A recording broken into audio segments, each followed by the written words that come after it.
All right, guys, real quick, we got to talk about this. The Pro Chess League returns for a special one-week event featuring Chess.com's newest feature, the Club Arenas. Each team is vying for a share of $100,000 between September 16th through the 24th. Don't miss the brand new format on Chess TV.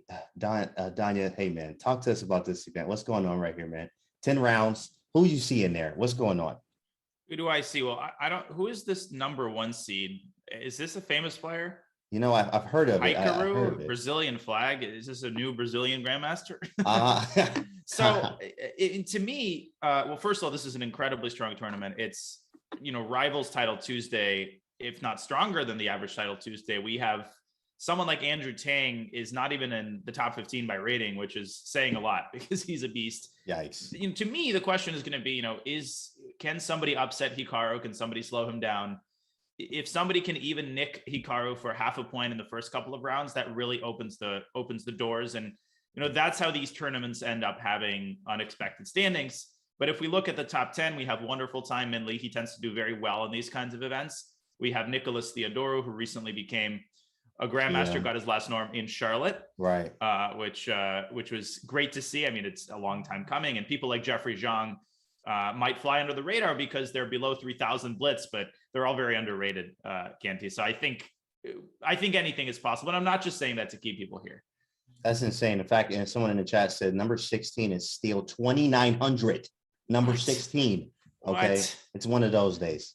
It's one of those days. Number 20, number 27 is still 2,900. That's gross. I'm not even try that play on for size. I'm not even about to play. I'm just going to study the games because this is ridiculous, right? It's all their field there. That's insane to see all of the field like that. Look at the Jörg Meyer. Oh my goodness. Jörg Meyer. Yeah, Jörg Meyer, number 30. Number 31. Yeah, you're like, number 30. Oh, Jörg Meyer. Oh my God. Jörg Meyer, 31. This is like scary. Oh this is a very scary field, guys. Hide under the bed for this one. Indeed. Wow. We're 20 seconds out from the start. Round one, Canty, we already are going to see some upsets because nobody's getting an easy game in this tournament. And some of these FIDE masters, international masters, they're underrated and they're here for blood. Yeah, absolutely. They're out for blood. You're going to see nothing, of course, but dangerous, risky chess. It's blitz as well. And it's 10 rounds of it. Not 11 like you see in Title Tuesday. And there's big money involved today. So they're actually going to bring out their best games. That's why it's so exciting today. And Hikaru is already playing Yevgeny Nair, very strong Russian GM. Again, do not be fooled by his rating. Wow. That is a pretty crazy round one pairing. Wow. Really? Who is that? What's the GM again? Yevgeny Nair. Wow, from Russia. Man, they're born 2100 over there. It's insane. Right, exactly. Yeah. They come out of the womb, the 1900. Yeah. Easy. Wow. Yeah, and 2611 is an understatement. I mean, really, I didn't even know who that was. And you think 2611, this should be a cakewalk for Hikaru, but it's probably not going to be. Tell us a little bit about this position. I'm actually not familiar with these lines like this.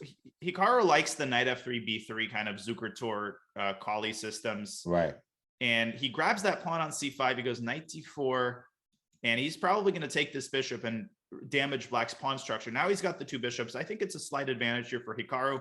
Pawn on f5 currently hanging. And it's not so easy to defend it because if you go queen d7, you might allow bishop takes f6. So Yevgeny, that's gross. Yeah.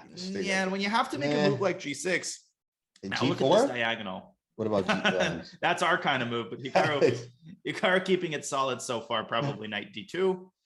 And Yevgeny could consider pushing d4 here, but then Hikaru will probably just go e4.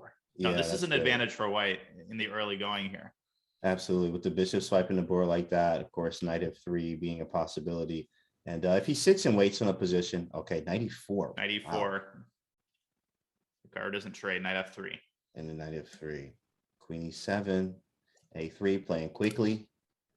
Probably rook will come to d8. And to me, the question in this position is, well, can black disarm this dark squared bishop? Because imagine an alternate reality where Hikaru puts the queen on d4. Yeah. That might not be an alternate reality. That might be the future. Right. Yeah. A lot of time being spent here for Yevgeny. Oh, and it is 1 second increment. I forgot. Yeah. I'm definitely we're just watching the strength, obviously, from both sides. We know what Hikaru can do. And watching Evgeny. Is this Evgeny or Evgeny? Yevgeny. Yevgeny, right? Okay, Yeah, so as if Yevgeny there's here. a Y there. Right, Yevgeny here. Yeah, it's very strong. Obviously, the engine thinks it's completely equal in a way, zeros. But as we see here, that bishop, that diagonal is gross. There's a lot that can go on. I think Black's doing kind of well though. Yeah, no, but Evgeny has managed to consolidate his pieces, and he could put a knight on e5 later to try to go for some trades, Right. such as even in, yeah, there comes knight There it e5. is. Yeah. And, he's got very active knights. And if Hikaru takes this knight, then the bishop comes out, and then Black gets that very desirable bishop trade, disarming White's potential attack down this diagonal. So yeah, pretty good stuff here for Yevgeny. Hikaru might consider just moving that bishop to b3, although that's risky to leave Black's knights in the center like this. He could get forked there on d2 potentially. Oh yeah, taken in d2. So Rook d1, giving up the light squared. Oh, I like it. Rook d1. Let's keep his attention. See what happens. I would still take and go knight d2 and then take on c4, go bishop b5, and that leads to a bunch of trades. Jeez, my or goodness. bishop b5 immediately. There it is. There it Black's is. doing really well here. Yeah, I mean, hey, right? They're born 2100 over there. You need to know this guy. Do not play around. The Russians do what they do in this chess game. So they do not mess around. They don't mess around here. Even though it's 26-11, don't let that rating fool you at all. No, not he's underrated. And now Black is probably on the slightly better side of this position as he's managed to trade the bishop. I would bring the king to g7. That's a typical Russian move. Canty, just get out of the pin. Very prophylactic. Yeah, very prophylactic. King g7 is done. And of course, I think Hikaru is definitely like at this point, like, okay, I got to move quickly and flag, or at least get him close lower on time. This does not look Hikaru-ish, to say the least. No, he's trying to get his bishop around to f3, maybe x-ray that pawn on b7. The time situation is going to be the toughest part for Yevgeny here, as the position is definitely pretty much equal. He could take the bishop and play f4. Instead, he decides to keep that knight, though. Now bishop f3. Definitely liking White again. Slightly, obviously. And if rook c7, then there's bishop takes b7. So care has to be taken here. Just a ridiculous move. Bishop takes b7, wins a pawn. Knight e4 out of the way, so he doesn't allow it. Maybe just sidestep, queen e2. Get off the back rank, takes first. Okay, so this seems very drawish. I mean, again, Nair has to watch the clock, though. 30 seconds, and Hikaru is so good, Canty, at creating chances in these kinds of positions where you think nothing can possibly happen. Absolutely. In fact, we watch you and him do it all the time. It's nothing like he's like, yeah, we see him doing it like Naroditsky didn't just do it yesterday. Like he does it all the time. Same thing. You will get flagged in these type of positions. If Chess.com did not stop it, a king versus king, there will be flags there. Flags. You would continue all the way down. And now I don't like what Yevgeny has done with this move h4. He's given up a pawn, and now Hikaru hitting that rook on c8, trying to get control of the c file. Back to 20 seconds. This is starting to come apart just a little bit for Yevgeny, as he goes for a queen trade. I don't know what to make of that. You got maybe just queen g3 is h4 is hanging, but it's really not hanging. Oh, c8.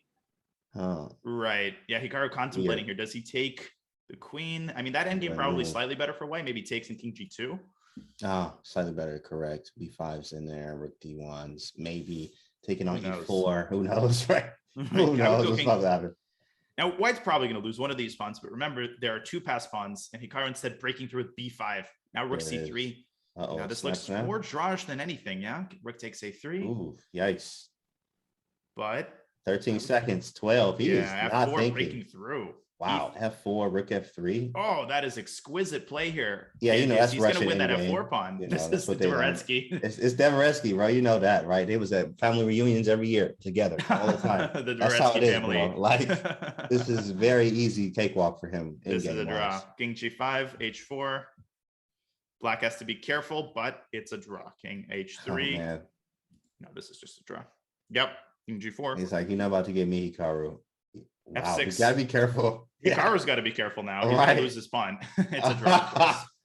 Insane. And now he has to take the draw here. Man, look at that. Just Russian in game right there. That was excellent. It was beautiful. Like, Yevgeny managing to nick Hikaru for that draw. Let's see what games are still ongoing. That basically might have been the last game of the first round. No. Let's see if the standings get refreshed here. Look how much time Hikaru has. That's just ridiculous. He has a whole minute left. Minute on his clock. That's crazy. Now I'm checking the standings here.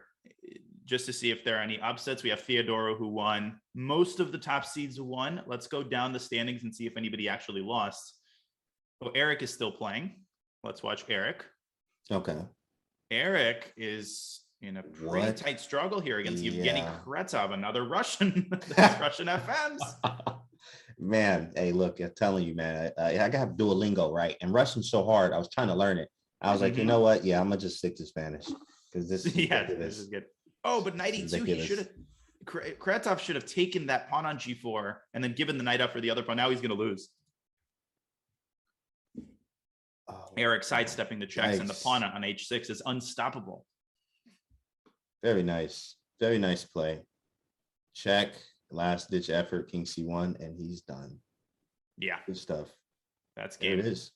Very well done by Eric. And he squeezes out the win. Good game. Let's see. We have a couple more games left, a couple end games here. Yavrikar, very strong Turkish FM, trying to pull off something. But two, king around, take. Bishop is going to hang. Whoa. You should have taken that bishop. Now it's going to be a draw. Yeah, we have a draw. Hopefully, right? I always used to say, oh, it's a draw. And then something happens. And it's not a draw. This should be a draw, guys. Should be. We're just going to say that.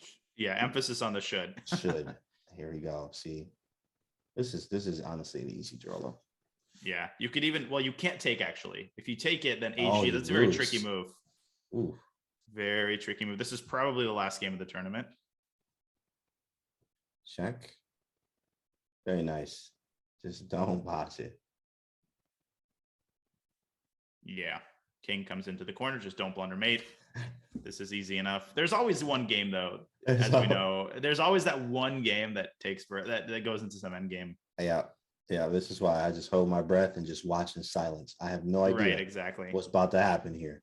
We've seen the craziest drawn positions turn around. It's just the nature of blitz, but that increment really, really helps the defending side here. Oh, wait a second. Look at that. Oh, did you see that? Well, why? What happened there?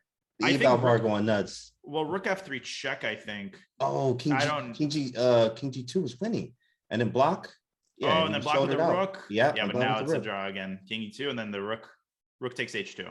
Oh, yeah, rook takes H2. Yikes. Woo, that ends it. I told you guys, look, right? While I'm moving around, something crazy happens. Wow. Yeah, wow. So that's probably the last game of this round. I'm just looking around here. Yes, round 2 has already begun. And let's see who Nicholas Theodoro is playing. And then, of course, we can also follow Hikaru. Okay. Theodoro, again, 30-45. Rating doesn't lie. And he's an absolute blitz beast. I think he's got a good shot this tournament. 30-45. I mean, that's insane, right? You know, that's just ridiculous. Well over 3K there. Just hit the GM title. I mean, like, understatement. He's what, 25? I know once he gained it now. So do you know his live rating? I know he was 2570 at Charlotte. Yeah, I think he's close to 2600. Oh my goodness. And he was an IM, which is just he was probably the highest rated IM in the world, or at least one of the highest rated. Have to be easy there. What happened here? What is this opening? What this is some sort of a weird English where generally black has a pawn on f5 in these positions. The knight will swing around back to f4, d5, stopping d5. Now, Ibarra is also very strong. He plays a lot of Title Tuesday. He's a Spanish GM. So nothing to sneeze at there either. Yeah. Ooh, okay. Wait a minute. That knight could get trapped. If you go knight f4, black goes g5. So how is the eval bar not going crazy? Because that's exactly right. Like, what does he have here that he is saving this piece? I have no idea. Knight f4, queen b3. Wow. No, but he takes, but here's the thing. If white takes and takes queen b7, knight g4. Knight g4 is mate. Oh my goodness. Oh my God, what a disaster. What a disaster in the opening for Nicholas. He's going to lose. Oh my God. Oh my lands. He's just down a piece. Full piece. Down a piece. Wow. Knight takes c4. That's a good move though, because if knight takes c4, then you can take the bishop. And there's no knight g4 at the end.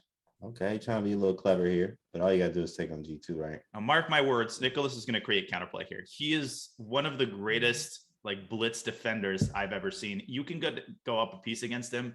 It's never going to be easy. He offered a draw, which I don't think black is going to take.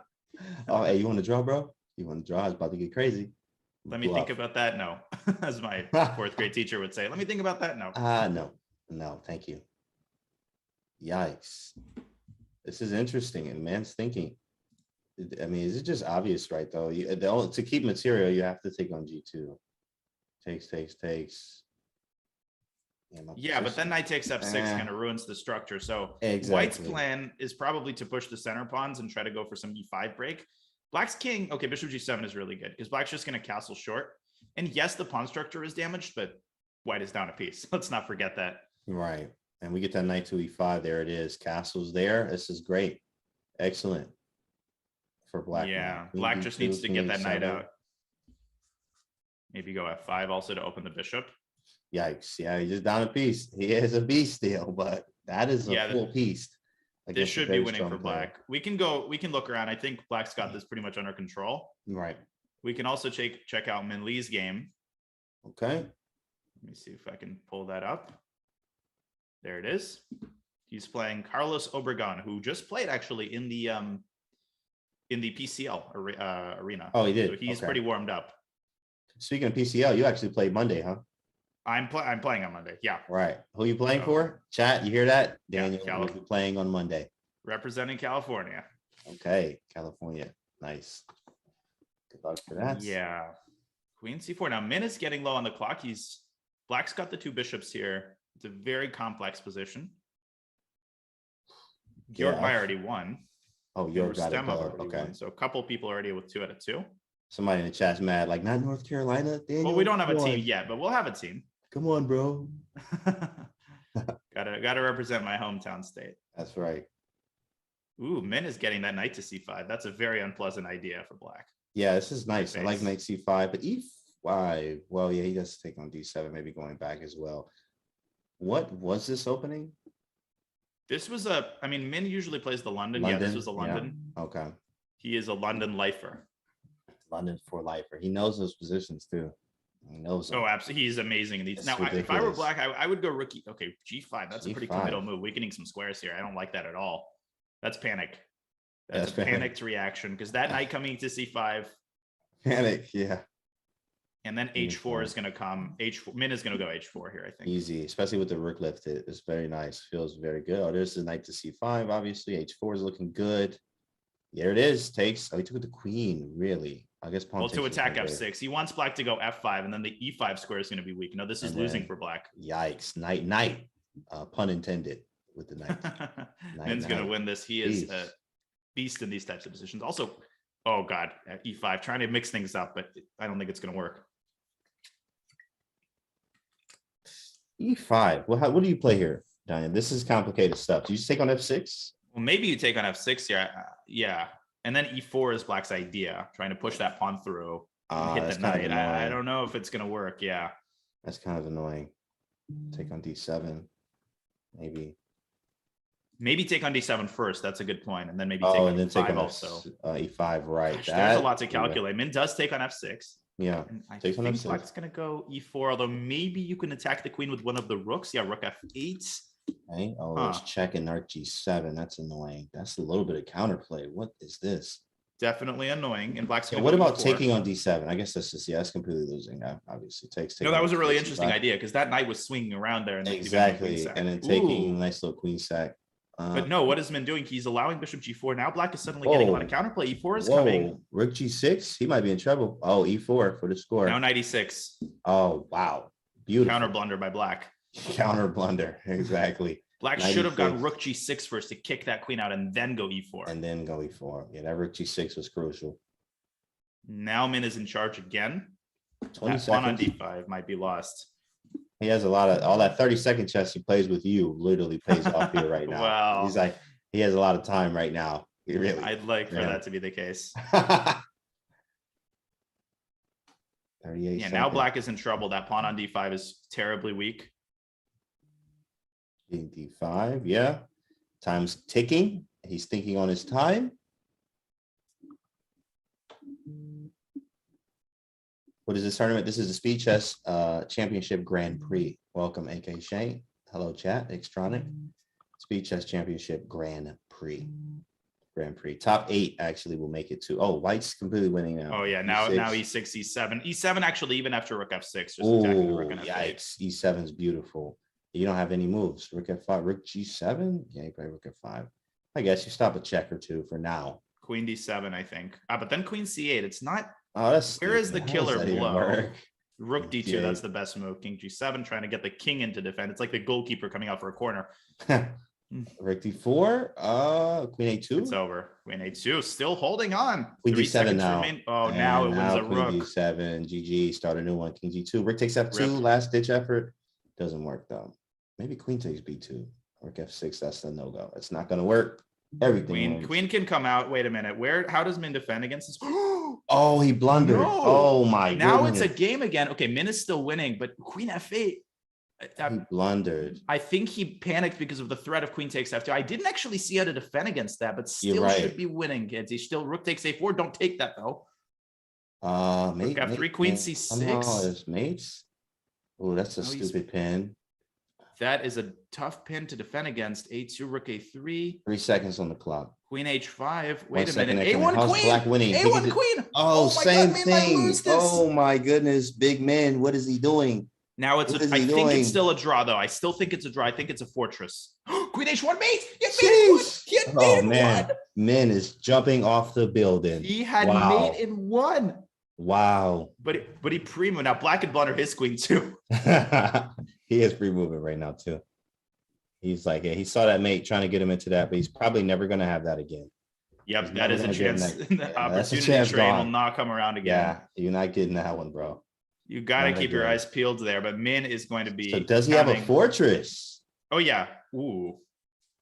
It No, looks Black like can't he make has progress it. there. It's a draw. Oh, and he got a draw ski out of that. Ooh, wow. And just real fast, we want to remind everybody real fast about the format. This will be a 10-round Swiss followed by a knockout. So we're just starting here, and there's already this much action. This is going to be great. Min pulling out a draw there, but he is going to be kicking himself. He was definitely winning. Is this round Well, two still? Yeah, this is round two. This is still round 2. Yeah. All right, finishing up round 2. Insane, chat. Did you think that was going to happen today? Hopefully you thought so. Very exciting games. Insane Indeed. stuff. Whoa. Oh, oops. Yeah. Now we're going to see if we can watch some of the other games. Just a moment.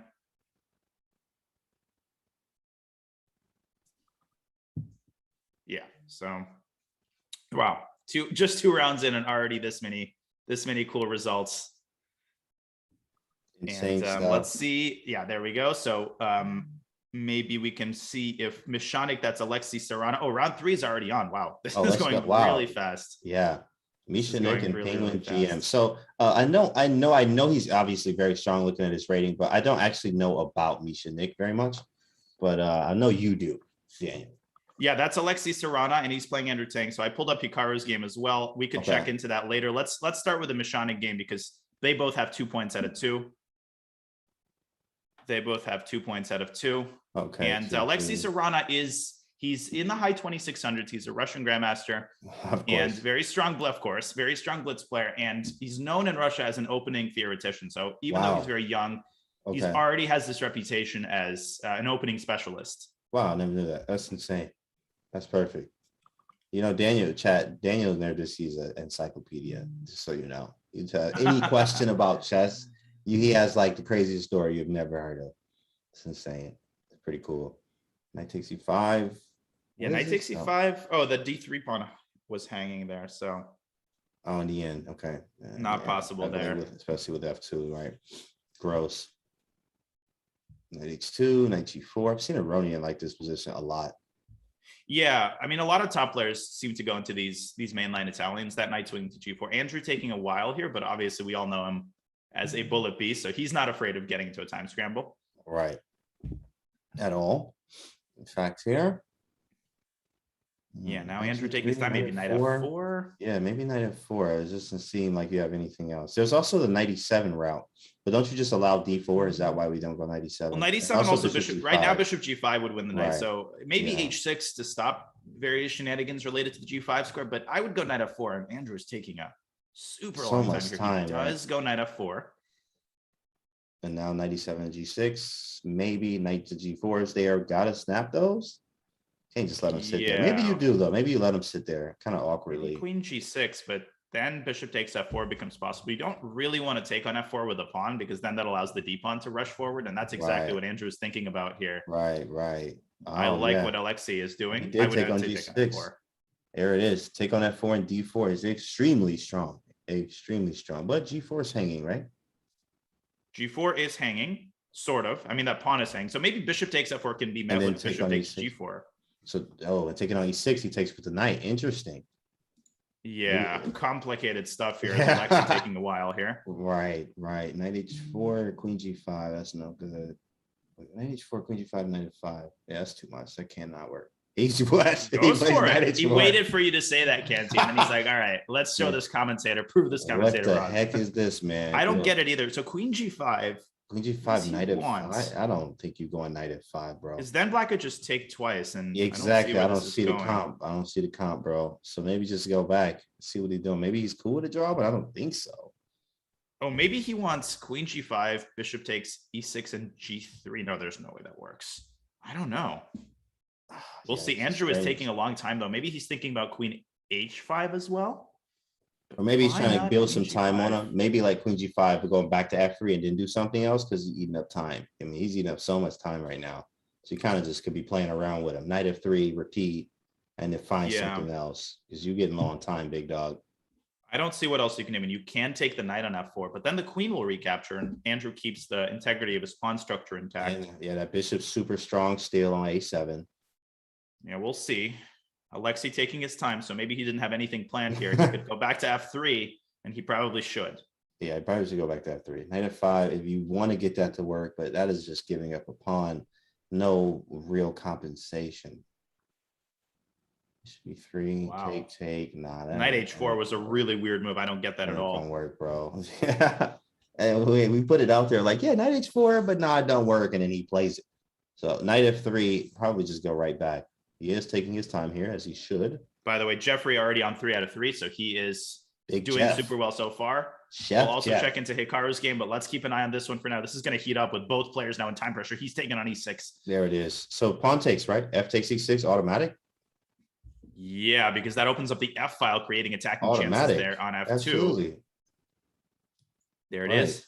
And then it's looking crazy. Oh, my grandfather tells me. There's no way this works. Bishop takes f2. Yep. Bishop takes f2 should be winning for black. Oh, that's gross. Bishop takes f2. My goodness.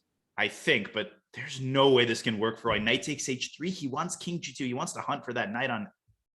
Andrew could also take on h3 and then come back to f4 with the knight, because g takes f4 will be impossible. The knight on h4 is going to be lost. What a blunder here. Yeah, this was just strange. He went for something weird. You had to just go back knight f3, bro. Andrew coming back to e7. He kind of trusts him. At the very least, he should have taken on h3 and come back. Oh, man. Queen e7, guys. Everybody go do your puzzle rush right now. Everybody in the chat, stop what you're doing. Go do your puzzle rush. Nerves happen when you've got 5 seconds. You're playing a good opponent. Andrew is still not worse. I think that I can swing back to f6, but Alexei getting a little fortunate there. 5 seconds for the rest of the game. Bishop g5 is possible, but then knight takes g4 is check. Ooh, I would come back to e3. Yeah, knight e3 was always there. There it is. Perfect. He did it. All right, James, I'll start one right now. Good job, Lenore. Let me know your score. 5-minute puzzle rush. Go. Come back with your score, please. And now this is anybody's game, complicated position. I like what Andrew has the idea of doubling on the F file. And that F2 pawn, it worries me in the long run. What also worries me is a time scramble against Andrew. Right. I think he's got the edge here. That's exactly what he did. Look at that. Rook F1. He put the rook on F7. Rook F8 is winning. He just snapped it. And then, rook F8 is Andrew's going to win rook F8. And if the knight moves, then rook takes F2. No, but now rook takes F2. This is winning. Look at the speed. You know, he did that on purpose. He wanted to get very low on time. Rook takes F2, and Andrew will be up in exchange. He shouldn't have allowed knight back to F3, but it still should be winning with accurate play. D5, maybe knight E7, knight G6. Queen H4, though, don't count Alexei out yet. Queen F6 is a nice move. Now you can't take that H6 pawn. The knight was hanging. G5, I would go G5. Yeah. Whoa, GH. Wait a second, Canty. Be careful now. G5. No, but you can't even move the knight. You still can't play knight G5. Yeah, you still Bishop G5, maybe. Ooh, yeah, Bishop G5, best try. Oh, boom. Dang. Did you do your puzzle rush today? Yikes. Right. Oh my goodness. Andrew Splitting, wins. knight takes, and this is a wrap. Why are we even still moving right now? No, it's a resign. I don't know why he's still here. moving. Wow. Let's see. Hikaru has already finished, I think. Let's watch the second top game. Arjun Argaisi with a top complicated endgame. He's probably winning against Dimitri here. Dimitri Kollars from Germany. This is a winning endgame for white. Oh, takes king up. Does it mean he's just push winning too? Arjun is crazy. He's always just on top of these tournaments. Oh, yeah, he is. Yeah, he's definitely forced to be reckoned with. Young player, strong. Indian camp, man. Like, hey, look, who is Arjun Argaisi? Hey, man, Google him right now. Google him, do your homework. The Indian camp is very strong these days. Yeah, you got to know that name. And look at G7 sacking the pawn to get the king in. Now he's just going to take all of black's pawns. He should have gone king E5 and won all the other pawns on the other flank, but this is also winning. This is resignable. Very nice. Justin, fine. We've got, okay, we can trust him to win this. We have Eric drawing his game against Grandmaster Groovy Kettle. Not sure who that is, but very strong GM, clearly. Yes, sir. As Arjun puts the finishing touches. We also have Bogdan Dech winning against Georg Meyer, who loses on time, but he's already in a losing position. That's tough. Okay. One of the top games still remaining, Valery Sviridov. Do not be fooled by his title, Canty. I know. In fact, he's the well highest over on the planet. 2,500. Exactly. I saw him. I was like, he is the best, by far, the best, highest rated national master on the planet. 100%. Carlos Obregon winning his game. And we have one more game remaining. That's Dosto 07. That's a flag. He's going to get up to 2 points. International master. Yeah, that's winning. Sweet. And we have Jeffrey at 3. We've got a pretty big group here, 3.5, 3. Hikaru has 2.5. He won both of his games after drawing the first. We could follow his game in the next round to see if he can keep pace with this big group of leaders as fourth round is about to begin. Nice. Very nice. Arjun's up there to Rizaga. We've got Sigurov against Hikaru. They both have 2.5. Hikaru has to win the next couple of games to keep pace with that group of leaders. Sigurov, not familiar with him. Yeah, another Russian GM. Another very strong. You know what? They bring the squad. They like one phone call, put the little signal in the sky. They all come out. Boy, it's ridiculous. Hey guys, 50 GMs converge upon the Speed Chess Championship. Oh man, government involved. It's a wrap. B5. Boy. Now you don't get Noah's Ark though. Noah's Ark, right? Well, of course with the G6 though. It's Knight A5. Oh yeah, this is a line Hikaru has been playing a lot recently. He wants to go C5, C4 in some of these positions. A white could castle here because if C5, the bishop could sneak into D5. So you're not going to get the bishop trapped. I like that. That's very nice. Yeah, I like this position really for white, obviously, because you just feel like you have more holes here. The king feels unsafe for black. But you have to be quick and swift, and you are playing Hikaru. E5. Indeed, interesting. E5. Ooh, interesting. Trying to go queen F3 here, hit some of these pawns and rooks. Ooh, sheesh, bishop takes F7. I would take that bishop. Right. Whoa, Hikaru not taking the bishop. That was good. Okay. Stopping queen F3. And developing at the same time. Very good. Pressure on G2. Strong. And now C5 is a big threat. Yikes. That's a nasty move. Easy Maybe move. Knight has to come back to F3 so that C5 doesn't come with tempo. Easy move to make as well. I mean, that was just, he went back. Knight F3. C5's coming. Takes. Cool. And then they got that long pressure there. Hikaru's got a great position out of the opening. 2 bishops and E5 is weak, as you're saying. Yeah. Now he's in trouble a little bit. Light square bishop gone. Double pawns. Weak pawn on E5. Yeah, could be trouble here for white if he's not very careful. I don't even have a good plan besides rook E1, bishop F4, and just putting the rooks in the center. Like, there's nothing else to do. Can't really attack. Yeah, rook E1. Well, rook E1 and maybe put the knight on F4. There's even maybe get the knight to F6. F3. Maybe get the knight to F6. Yes. Rook E1, knight E4, knight F6. Yeah. This is complicated.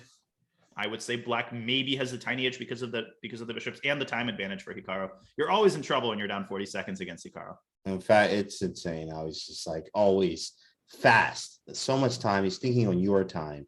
Even when you're winning, you're losing sometimes. Hurts. Definitely hurts. The truth hurts. 94. Yeah, I would go 94. You're centralized. Bring all the pieces to the center. Go for the king side pressure. But he's down 94. How did you respond? Obviously, you could take just bishop takes C4. But man, instead he wants to bring the rook to D1. I think he wants to pressure that D7 pawn instead, using the E5 pawn as a clamp. Yeah, that's correct. Everything is, yeah, I like this. Everything's centralized. Bring the pieces to the center. This is the only plan he really kind of had too, especially with no light square bishop and no real attack. There's knight f5. Yeah, now rook 81. Probably And Hikaru wants to push the d I was pawn, just but gonna who say, knows? yeah. Does that work? D6 takes.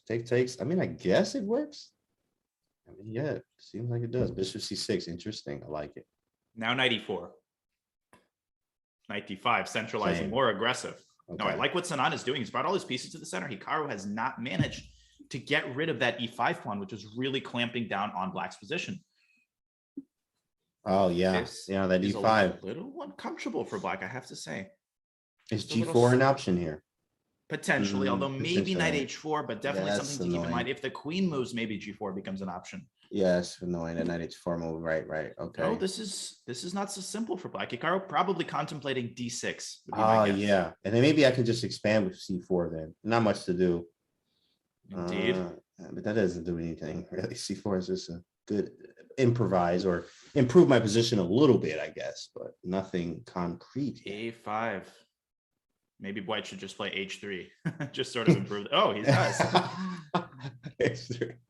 I know how these GMs think. Why? Every day, that's what he does. H3, King H2. Yeah, you're very Russian, sort of a slow improvement position. Maybe Queen C4. Oh, G4, there's your move. G4, but Knight H4, again, he didn't go Knight H4, now Knight F6, bro. That just feels automatic. Knight F6 Take on feels E8, good. and then Bishop takes H6. Takes, Knight D5, snap on E8, Bishop takes H6. Then Knight F6, and you get a and weird then Queen position. D4. Maybe you throw in Rook E1. Okay, he does take on H6. Yeah, he can't take on F6. He just can't do that. That got to be wrong. Queen D4. Queen D4 ideas. Ooh, this is very scary. That's Agreed. GG, bro. Lobster pincer ideas there. Yeah, this is okay. Instead. Okay, play Queen E6. That's a good move. Rook E1, Bishop G5, back that boy up. But now I could take. Now maybe you can take. Maybe Knight D4 there. Ugh. Oh, yeah. Queen D4 now, or Rook E1. White is better here, but anything could happen. It's Hikaru. That's correct. It's Hikaru, guys. Literally anything can happen. I would go Rook E1, stop the black rook from getting to E8, because that E file seems pretty important. Take the E file and hope for the best. Maybe just centralize a little more. Hikaru might have to take on F6 and go play for a draw in that opposite colored bishop endgame, which no, he goes Queen C5, but this has to be bad. Knight E5. Wow, Engine going crazy. Engine is this is losing now. His mind.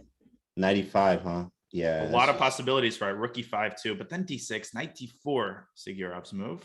Knight B6. Oh, that's a good move. G5 is now hanging, and he opens up the diagonal. Takes pawn. Queen E3 maybe. Yeah, Queen E3. Yeah, definitely. Time situation not on Sigurow's side, but obviously he is objectively close to winning here. Bishop D4. He get pinned. Bishop G3. F6 F6 is now maybe could be captured. That's still scary. He took it though. Man, you're playing with fire there. You are definitely down a full pawn now. No compensation, and White can start advancing his H4, H5 ideas just to weaken Black's king side. Figueroa deciding to centralize his queen instead. This is really bad for Black. Not only is he a pawn down, but look at Black's king, all these dark squares around it. It's scary. It's scary. That's completely losing. How's it? What happened? What happened there? H4 would have been, I think, pretty much H4 was crushing. decisive, huh? Wow. H4 is still no, but now Rook E7 is great. You got to be careful. Yeah. Queen C4 is a great move, though. He got out the way there. Queen C4. And then H4 if the Black queen does not capture. And it's just Hikaru in his element right now. Dang, what's the move? Rook E8, I think. Oh my goodness. Angel getting a workout. 4 seconds, though. Anything could happen. You've seen Hikaru pull these off, too. That's right. 3 seconds on the clock here. I mean, 1 second, he's got to move. He got to move. What is he doing? Oh, careful now. Don't lose on time. Rook takes E4. Now good winning chances for White in this endgame. But Sigurov, he's playing with massive fire here with 2 seconds. Oh my goodness, this is so nerve-wracking. Yeah, right. King coming up to E4 though. How does Black hold all of his pawns? Oh, King E4. Oh my goodness, Sigurov might be winning this. I would go A4 or something. Hikaru has to move. King G7. He didn't play King E4. Bishop F4. Back that boy up. King E4 now. Back the king around. Still completely winning though. Dang, that's nuts. H6. Push him. Very clinical. He wants that pawn there. H7 is winning, but not entirely over just yet. Hikaru has saved these positions before. Looks like he's doing a good job of it. He is doing a good job of it. But now Zugzwang, King, yeah, Rook he's H6, bugged and out. it's over. Rook takes F6. No, but wait a second. Rook C5. Oh my goodness. Hikaru might hold this. This is crazy. Lost his nerve. Yeah, Gila, chat. What is going on, chat? He Can might you hold keep this. up with this? King G6, Sigurov is losing control of the game. Oh, Rook A8 and E6 was over. Oh. How does he miss that? Oh my goodness. Oh, no time on the Hikaru clock. pulls one off again. It's going to be a draw. Wow. Incredible Woo. save by Hikaru. And even at the very end, White was winning here with Rook A8 and E6, and it's over. Pawn promotes here, here, here, here. And we've got a couple of games still remaining. Another end game here. Unbelievable. He's got 15 lives, as someone in the chat is saying. 15 lives, right. Man, you know what? I'm about to go study my Naroditsky the rest of the day after this. But another half point. Whew. Lost by Hikaru. So he's not going to be in the leader of the pack, but that was crazy. That was insane, guys. That was insane. You're going to see this kind of chess. So we still have more rounds of this as we have to take a short break after this. Indeed. And that essentially ends this round. And I think we've got a break right that's now. all the games? Okay.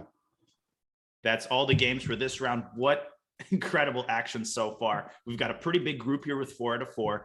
Everything yet to be decided in the next couple of rounds. So I believe we are going to go on a short break. When we return, Sweet. We'll have more Speed Chess Championship action. Let's go.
We're back. We're back. Yeah, how's it going, Danya? How you feeling, man? This is crazy, right? I am feeling great, and I am excited for more action here. We've got a big group with 4 out of 4. This is round 5 of 10.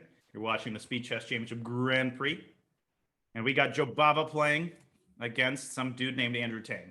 Some dude. Nice. Are you familiar with this dude? I heard of it. I heard it was like a nice little drink at the bar, but at the same time, I heard think he's okay pretty at good bullet. at chess. Yeah, a little bit of bullet chess. I heard something. He's just okay, but he's taking. Look at the clock. Look at Andrew taking over a minute on move like 10, literally move 10. That's so funny. He doesn't care. Jobava's got over 3 minutes. Exotic Princess, Georgian Grandmaster Bahadur Jobava. He's a mainstay in all these blitz tournaments. He has a good shot at winning. Oh, Bishop D6 was nice because I was definitely about to go 93, knight of 3 5 and just like go to work here. Maybe I'll still go for it. B3, I love that move, in fact. Bishop yeah, those bishops coming out. This is an amazing position in the opening for Bahadur. As the queen could come out to F3 here. He's got pawn C4. Slight advantage here for white. Slight but steady. I see you, Aaron. That's funny. Next break, Daniel will be on the beach. Indeed. Yeah, switching scenes, baby. That's right. Always. Knight F3. Ooh, these are called the Horowitz bishops, I think. I cannot draw arrows, but you know what I'm saying. That's right. Very nice. Maybe rook D1 and C4. Knight could come out to D4 or E5 as well to add pressure to this backward pawn on C6. Beautiful. I really like it. I mean, 95, I guess maybe too early. Is C5 a problem? Yeah. No, I wouldn't necessarily go 95. I mean, I would go rook D1 here, just improve the position. Improve it. Bahadur is probably thinking about knight D4 and knight F5. Another interesting. Yeah, queen E2, one of these types of moves, just to preserve the tension. Knight D4 is beautiful, and then rook E1 or D1. So as you can see by the standings, there are 3 people: Bahadur, Arjun, and Andrew with 4 out of 4. Yeah, Arjun is playing. Arjun, jeez, 4 out of 4. Arjun is playing. Kid is strong. He's playing Min. That's a high. That's a nasty match, right? What's going on there? You got Min Lei and Arjun, who is no joke. Not at all. And let's close this game and see if we can spy on Min's position. Min looking pretty good here against Arjun with this big pawn on E6, but this might be a draw. Opposite colored bishops. Not entirely sure how to evaluate this position. I would just go rook FD1. Yeah, you just double. Min definitely pressing here. Min pressing with this perpetual pawn on E6. And queen C6 intentions, just being annoying, just being very annoying and stuff. Indeed. Yeah, this is definitely pressing for white. I think it's going to be a draw. Pressing. I think black's got enough of a blockade going with this bishop and queen, stopping progress of the pawn, but still unpleasant for sure. Arjun has to be very careful here. Min is thinking. I wonder what else he's thinking about if it's not rook D1, right? Rook D1 is, natural, but maybe he wants your move, queen C6. Maybe he wants A4 or something like that. But I would go rook FD1. I mean, you can't really give up the D file here. Right. And the rook is on F1, not doing anything. What's the worst place? Maybe there's a dropper that's in the air. Who knows? I may take it right. 51, guys. I would not take a draw here with white, though. Absolutely. Yeah. Rook D1 and D7 is looking good. Yeah. And then it takes right now rook D7, so obviously rook D8. Yeah, maybe there's nothing here. Maybe it's just a draw. Jeez, that's crazy, right? Maybe there is literally nothing here. Dang. Draw is suitable for Arjun. He would have 4.5. Min with 3.5. He really wants to play for a win here. Maybe bishop D5, keep the rooks on the board. I think if the rooks are traded, then it's just a draw because the queen returns to E7. I don't see very much here. Let's come back to Bahadur's position. I feel like that might be more interesting. This one very likely to end in a draw. Back we go. Bahadur is just winning here. Look at his bishops. Look at his queen. He's got a battery going. He's got to check on H7. Oh my goodness. Now, so G6. Oh, it's his move too. So yeah, queen. Check, so obviously check. And rook takes E6, sack first, think later. That's what my grandfather taught us. That's right. And then bishop G6. Yep. And bishop G6. Absolutely. H4. He starts by chasing the queen away. Will Andrew pull off a miracle here? That is literally what he needs, is a miracle. How did this get so bad? That queen coming to H7. Yeah, like how did that happen, right? Queen F4, I think, is forced. And then same idea. Oh, which is queen and you have to play G3. You can't take on E6. Oh, that can't work. That can't be right. G7, whoa, boom. Nasty. Take on E6. Don't even think about it. Don't even think about it. Remember, right? Don't even think about it. Check. Okay, there's mate in 17 or less. But where exactly is it? King E8, Queen E4. But wait a minute, you got to be a little bit careful because, okay, Black does not have back rank mate. Bishop F1 always exists. How do you mate him, bro? And C5 loses to Queen takes D3, I think. Andrew is so slippery. He just does not He's die. so slippery, right? Yeah. Doesn't Slippery. die. Queen E4, King D7. Oh my goodness. You certainly don't want to take the rook. You can't go King F8 after. Oh, you're right. Bishop takes D8. Yeah. So Queen E4, that might be the move then. King D7, Queen D7, and then Bishop C7, Bishop F5. Yeah, King D6 though, and then mate. Oh, but then mate is not threatened. G3.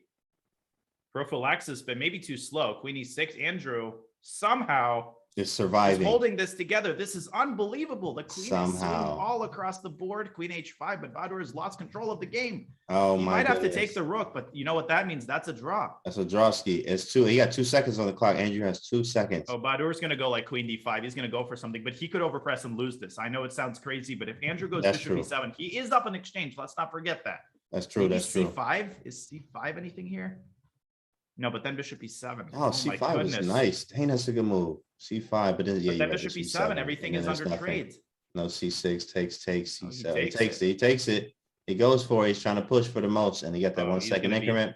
He is not going to be happy with this. Yikes! He had him. B3. Okay, that's just to freeze White's pawns and not allow any further progress on the queen side. It's a fortress, but Andrew still has to be careful. Obviously, he's technically down 2 pawns. Right. I mean, hey, this could definitely be a win. That's a crazy, Oh, F6. But it's no he's got a fortress. This is a draw. And Hikaru has 4 out of 5. He won.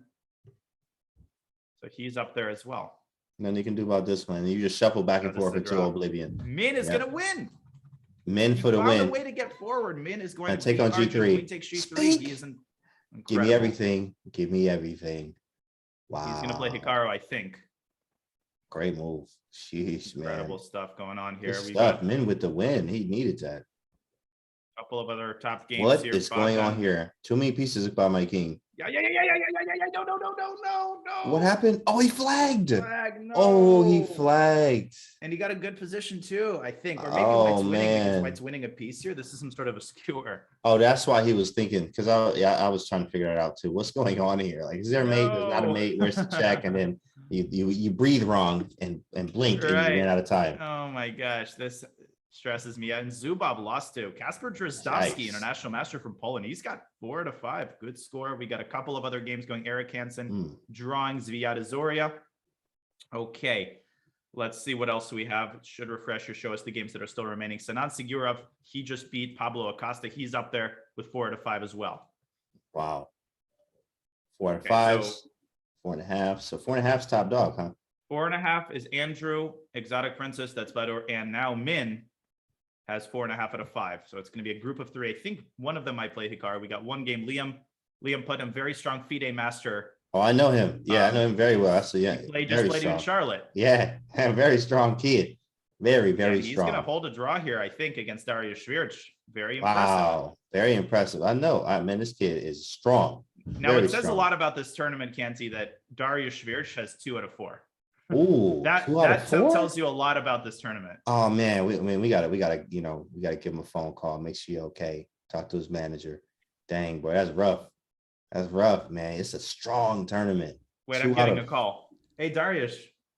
Yeah, unacceptable. You can't be having 2 out of 4. Come on, never talking to you again. Right. Oh man, that's too funny. That's too funny, dog. And you know what? Oh, did he hang a Rick? Oh no. Okay, it was White. No, he's fine. Liam a little bit passive here, but you don't have to do anything. Just keep the rook on E3. Yeah. This might be the last game. Don't take the rook. Good job, kid. This is definitely the last game. There's always one end game. That's the theorem of such tournaments. What if he just keeps going back to Rook G5? Yeah, just Rook G5 and then back. Yeah, just a draw. Dariusz not making any progress here. Dang, he did not want this. It's just like he doesn't want to draw. No, he does not want to make a draw here. He wants to win this game. He does not want to draw, bro. play until the roosters come home. It's Oh like, my goodness. the 50 problem moves. is that as long as the rook remains on a6, black can't move the king. Okay, now it's a draw by the 50 50 move move rule. rule. He played that boy all the way out. That was the last game of the round. Okay, so we're gonna keep an eye. We've got a group of 4 people. Bogdan Dac, Romanian grandmaster, has joined the leaders with 4.5 out of 5. There's a group of 4, Hikaru, and a big group with 4 out of 5, trailing close behind. But we remind you, the top 8 players, right? Right. They make it to the knockout stage. Right. Knockout stage, 2 games, guys. Same time control, 3-1. Round 6 is on the way here. Badur playing Hikaru. We're gonna watch this one. We are watching this one. Let's go. It's a big boy game. Yeah. Buckle your seatbelts, chat. Everybody grab your seatbelt, put it on. Thank you very much. Keep your hands and feet inside the vehicle at all times. Fastened and mandatory. Contents may have shifted. Okay. Bishop G5. This is looking good for Badur in the opening. I don't know what he carved. D4. Click. Nice. It's a pretty shoddy position here for black. Yeah, strange. Was this some type of? Well, this is definitely not Carol. Yeah, Khan. now I don't it's know sort what of a this king, was. old Indian. It was a Carol Khan, believe it or not. With the E5 out here, like this is just strange, man. I thought it was a Carol Khan too, because I know Joe Baba likes to play E4, C4 against Carol Khan. Does. Now Knight G4 could be considered by Hikaru. He played it instantly. C1. Rook F1. Ooh, well, he's just making him back up, I guess. Queen B6 though could be a little scary there. Oh yeah, and then Queen. No, but you can't take on B2. A5 instead. Now H3 and Bishop back to E3. I think. Beautiful, right? Beautiful. H3 back, Bishop back to E3. Beautiful. Yeah, that's great stuff. Bishop back. You don't even have to go Bishop E3. You could go Knight A4. Yeah, Knight A4. A little bit better. Badur with a good position here. Not developing his queen side. Jababa dances a lot. Jababa has the dance moves advantage. Yeah. Right. I don't know if he dancing right now against Hikaru. I mean, I wouldn't, you need all your focus, all of your focus, right? You have to count your blinks when you actually playing Hikaru. So here, he's working. Knight B6. Bishop maybe B6. take something bishop B6. out of commission. Something B6 is right. I think Knight B6 and take the bishop and then orchestrate D4 and try to open up the position with your 2 bishops. Right. I bishop love it. B6. Something B6 and then go back, but he's not gonna miss Knight B6. Like, come on. So what's the idea? I know. What is his follow-up? I mean, he could go back to E3 and threaten Knight B6, but presumably Hikaru would be the one not to repeat. Hikaru's definitely. Wow. Hikaru's not going to repeat 3 times here. Yeah. You can't drop another half point. So plan maybe Rook C1. Let me just improve the position. Knight B6. Okay. He went for it. C8 and he's going to go Queen C2 and play E4. Oh, nice. Yeah. Queen C2 first, holding E4, then D4. Great position. Or move the knight and prepare F4. There's Queen C2. Queen C2, Knight D7 probably. You got to develop automatic. D5 to stop D4. And Knight C6 idea. Bishop D8. That's a gross move. That's gross, bro. I don't know what he's talking about. What is he doing? Hikaru wants the D4 square, but Badur just locks up the center. He is much better here. Yikes. I can't move anything. Look at my rook on A6. Knight D7. Yeah. And then F4. Here come the break.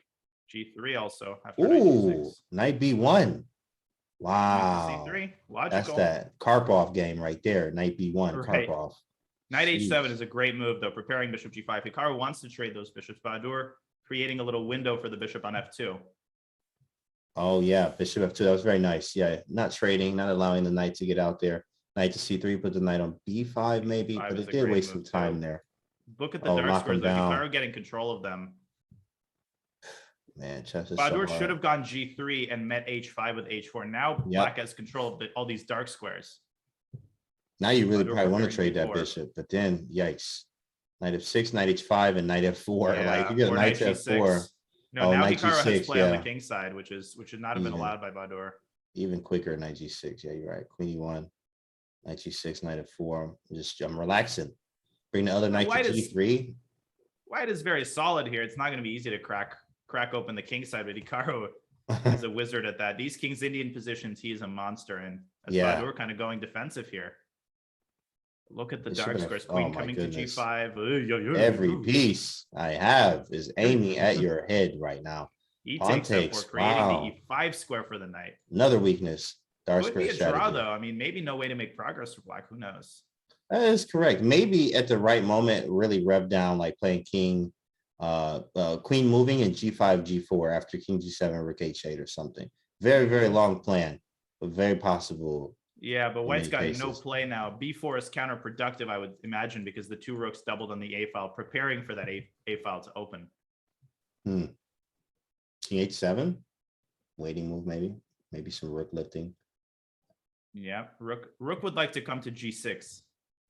Now Knight another G4 is a threat. threat. Hikaru is winning this. Knight G4 is a He threat. is winning this. You have to play queen move. Yeah, queen move. Don't fall for it. Knight G4 was so funny.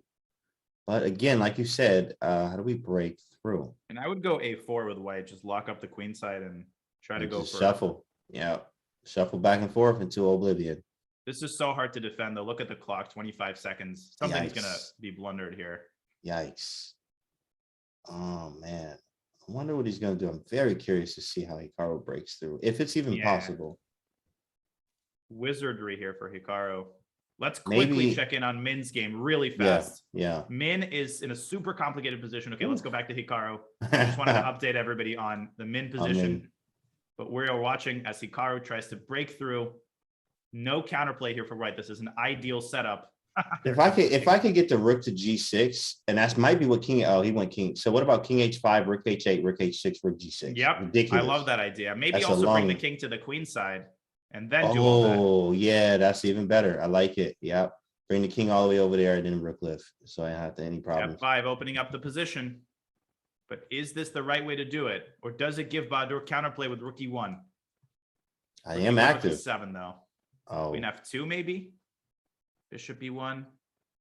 But now completely knight takes losing. F3 was winning. Oh, Hikaru had a win there with knight takes F3 and rook takes E1. I Oof. could show that after the game. Yikes. It still looks really good though. Now he's got the rooks on the E file. Queen F6. They're hanging by a single thread here, Canty. Literally. Barely defending. Barely. So far, though, he's doing a good job. Knight takes, queen takes. Those knights and not doing what they were about 5 moves ago. So we're not doing so bad here. Hikaru is in the think tank here. Knight D4. Dang, what a move. Yeah, bishop B4 probably automatic. 2 seconds, 1 second, 0 seconds. You got to move, bro. We got to move. What happened? Whoa. Oh my God, he's barely on making him. moves. He's on him. He flagged. Oh, man. That's it. It's winning. Oh, man. What a game. Min is in a crazy position, crazy endgame here against Datch. With a time scramble, both sides with 2 seconds. Who's going to win E6 this? is hanging. Oh, that's a big pawn. That's a big Min pawn. might Check. win this now. Hold up. King Check. D7, knight F8. Hold up. Up. I don't see it. Okay, check. Check. Knight maybe C5. it's a Not draw. doing nothing. Take a drawski. He said, H8. nope. We don't draw No. nothing around here. E6. Take on G6. Rook Every F8. pawn is- Pass pawns must be pushed. Oh, Min's going to win, I think. Oh, king B. Oh, okay. King B2. Knight Good. D4, That's good. F5. That's good. Push Just him. pushing his pawns. Min is winning this Push again. him. Walking the Incredible. dogs. It's a wrap. It's over. It's a E7, F6, anything. E7. Min Lee. He Min is a for the monster win. in these tournaments. Big fella. And now we just go for the checks. Eat whatever. We can do whatever he says. Yeah, Check anything up. wins. Just queen B1, whatever. Knight E5, knight F4. They act not liking this at all. Totally Nope, it's understandable. over. Min Lee is going to be in first place, clear first, I believe. Clear with 5.5 first. 6, and he will play some Oh my guy named goodness. Hikaru. Some Now, again, guy it is doesn't fellow. technically matter who comes in first because the top 8 go into the knockout. It determines who you're playing. But it could even be bad. If number 8 is Hikaru, you don't want to be number 1. It Yikes. reminds me of, it's like the NBA playoffs at one point, like the Warriors were in 8th. And you didn't want to play the Warriors in round 1. Right. You're like, you know what, man? This I'm gonna just pack up, play our best game. What are we gonna learn from this? That's how you go into here. What are we gonna learn? I think all the games are over, actually. So we've got Min Lee with 5.5, and then we've got a big group of 8 people with 5 out of 6. Wow. Or 7 people, rather. My apologies. Okay, I did 7. not major in math. 7 with 5. Okay. Rook D Forever won Title Tuesday this week. Or was it last week? I think it was this week. Rook D Forever won this week. So right behind. I mean, it's a very strong field. And that is what grandmaster is that again? Rustam Husnudinov. Rustam, right. Rustam. Okay. Yeah, Husnudinov. Yeah, he won Title Tuesday. Now, I'm not sure if Hikaru will be playing the knockout since he's already into He's already in the Speed Chess Championship. Will he play the knockout? I don't know. Oh, I guess that we'll gives find somebody a out. slot then. Right. Well, guess we'll find out. Right. I give Okay, somebody there's a a couple slot of there. games still going, winding down. This one's over. This one over, yeah. Wow, fascinating position. Again, Liam holding a strong Fascinating. player to a draw, but come on. White's got to offer a Fascinating draw here. position, guys. Big Liam, rook d4. There we go. There it Big is. fella. Okay. I Holding know that the kid is Petriashvili. very strong. Very good performance here from Liam. Good And stuff. he's got a kid. bright future. Okay, round 6 is about to begin. Round 7, my apologies, is about to begin. Wow, this tournament is flying by. Absolutely. All right, so we're going to follow Min Lee, who is playing. Dang. Can't even Ooh. read his name. Pretty weak player. Yeah, sounds like a Japanese poem thing. He right? said he will not. Like that Apparently, is. Hikaru will not play the knockout, but nonetheless, he will determine the standings because if he beats somebody, that person will fall behind in the standings. Yeah. Oh, think about that. Wow. It's that falling behind on the standings. This is a crucial game. This is a must win. Yeah, and for Min, if he loses this, he drops to 4.5 to 5.5 out of 7. That would be a pretty big loss. Let's see if he can hold Hikaru down with black. Yeah, see if we can hold him down. Let's see. This is like a semi. Some type Yeah, of it's a semi. semi-Slav. White's got the 2 bishops, but Min preparing potentially the move e5, which is sort of the typical idea in this line. This is a pretty solid position. Min likes these positions. Very solid. Oh, very it's like a positional. backwards London. I think that's exactly what he did. Because I was like, Indeed. where's the bishop at? It's on C8. It's not there. So he got it out with his London type style, and he's comfortable. Bishop B8 auto. Indeed. Bishop C7. Oh, I like that. Uh-oh. For stopping e5. That's a nasty little move here. To I don't face have the black. any move. I am like, this don't feel that good no more. Rook Playing F8 boa and constrictor 98. style is Jeez. Hikaru this tournament. Very Yeah. boa constrictor-ish. Very nice. Okay. Min How do you taking do his time here. anything? Like how do you B6, do- there's B4. That's counterproductive. as terrible as this is, only thing I'm looking at is Rook F8 98 and trying to push the F pawn. Other than that, maybe Yeah. G6, but then maybe Bishop E1 H4. You still gotta Maybe watch out for F6, that. E5. Yeah, maybe prepare something like that in the center. Yeah, Goes there's G6. But at this Bishop E1 and H4 diagonal, maybe is very scary. Agreed. That's a great move. Bishop E1, or maybe B4 start the play on the queen side. Oh yeah, B4. I mean, you got whatever you want to do here, says Hikaru. There it is. B4, right? Very typical attack with the pawns on the queen side in an effort to G4? open files and isolate the pawn on C6. All the And space. then maybe attack it with Bishop C2, Bishop A4. Yikes. And then Queen F2, maybe even preparing H4 at this point. Yeah, playing on F5. both sides of the board is Hikaru. As Min trying to see counterplay by striking in the center. I really like that move. Ooh, I think yeah. that's the only thing Min can do, and he does it. That knight can Yeah. come out to E6 later. I would In go E5. fact, that's scary. Uh-oh. F5. E5. There it is. That was the crucial break. Or what's going on here? Who benefits from this? It's probably White. That knight on G7, look at it. It's out of commission. You're right. You That's are a right. big knight there. That is a big piece. I don't know if you can play without it. All right, what do you actually do? How would I ever get it active? I Yeah, cannot. I don't see it's Dang. buried. It can't come to E6. It can't come to H5. The only That way I knight can is go gonna is cause a lot of E8. problems. Yeah, you just down a piece here now. Weirdly enough, King H8, Rook Now the G8, G file is the center of action. Hikaru could simply double Rook G2 at the right moment. Queen This H4 is is not looking good involved. for Min. This is a rough one, guys. Queen H4. Or My Rook desperate G4, bishop yep. is so bad for White. Yeah, that's so the one bad. missing link, maybe. Like it's But so bad, but it's It like might the not same as matter. the knight on G7 almost. But you're Yep. right though. Yeah, you're right. Doubling on the file. striking on the other side is Hikaru. I saw 98 coming, but that's just like it's Maybe bad. BA and Bishop A6, know. Bishop B7. That's a pretty crazy maneuver. Or BA and Bishop D1. Oh, Okay, he nice. goes Bishop D1 Bishop immediately. first, and then taking Bishop A4. Yeah, this Hitting is all the so hard to weaknesses. defend. Too many Knight back weaknesses. D8. Min holding on for now. How does Hikaru make progress? Pushing that A pawn. This is typical Hikaru style. He puts pressure. He doesn't hurry. He just pushes. Push. Queen H4. Yeah, Queen H4 for sure. And then bishop h5. Absolutely. There it is. Queen h4, bishop h5, and we live. Then bishop g6. Maybe. Indeed. Maybe. Doesn't really do much yet. Bishop h5, bishop g6. Yeah. Bishop g6.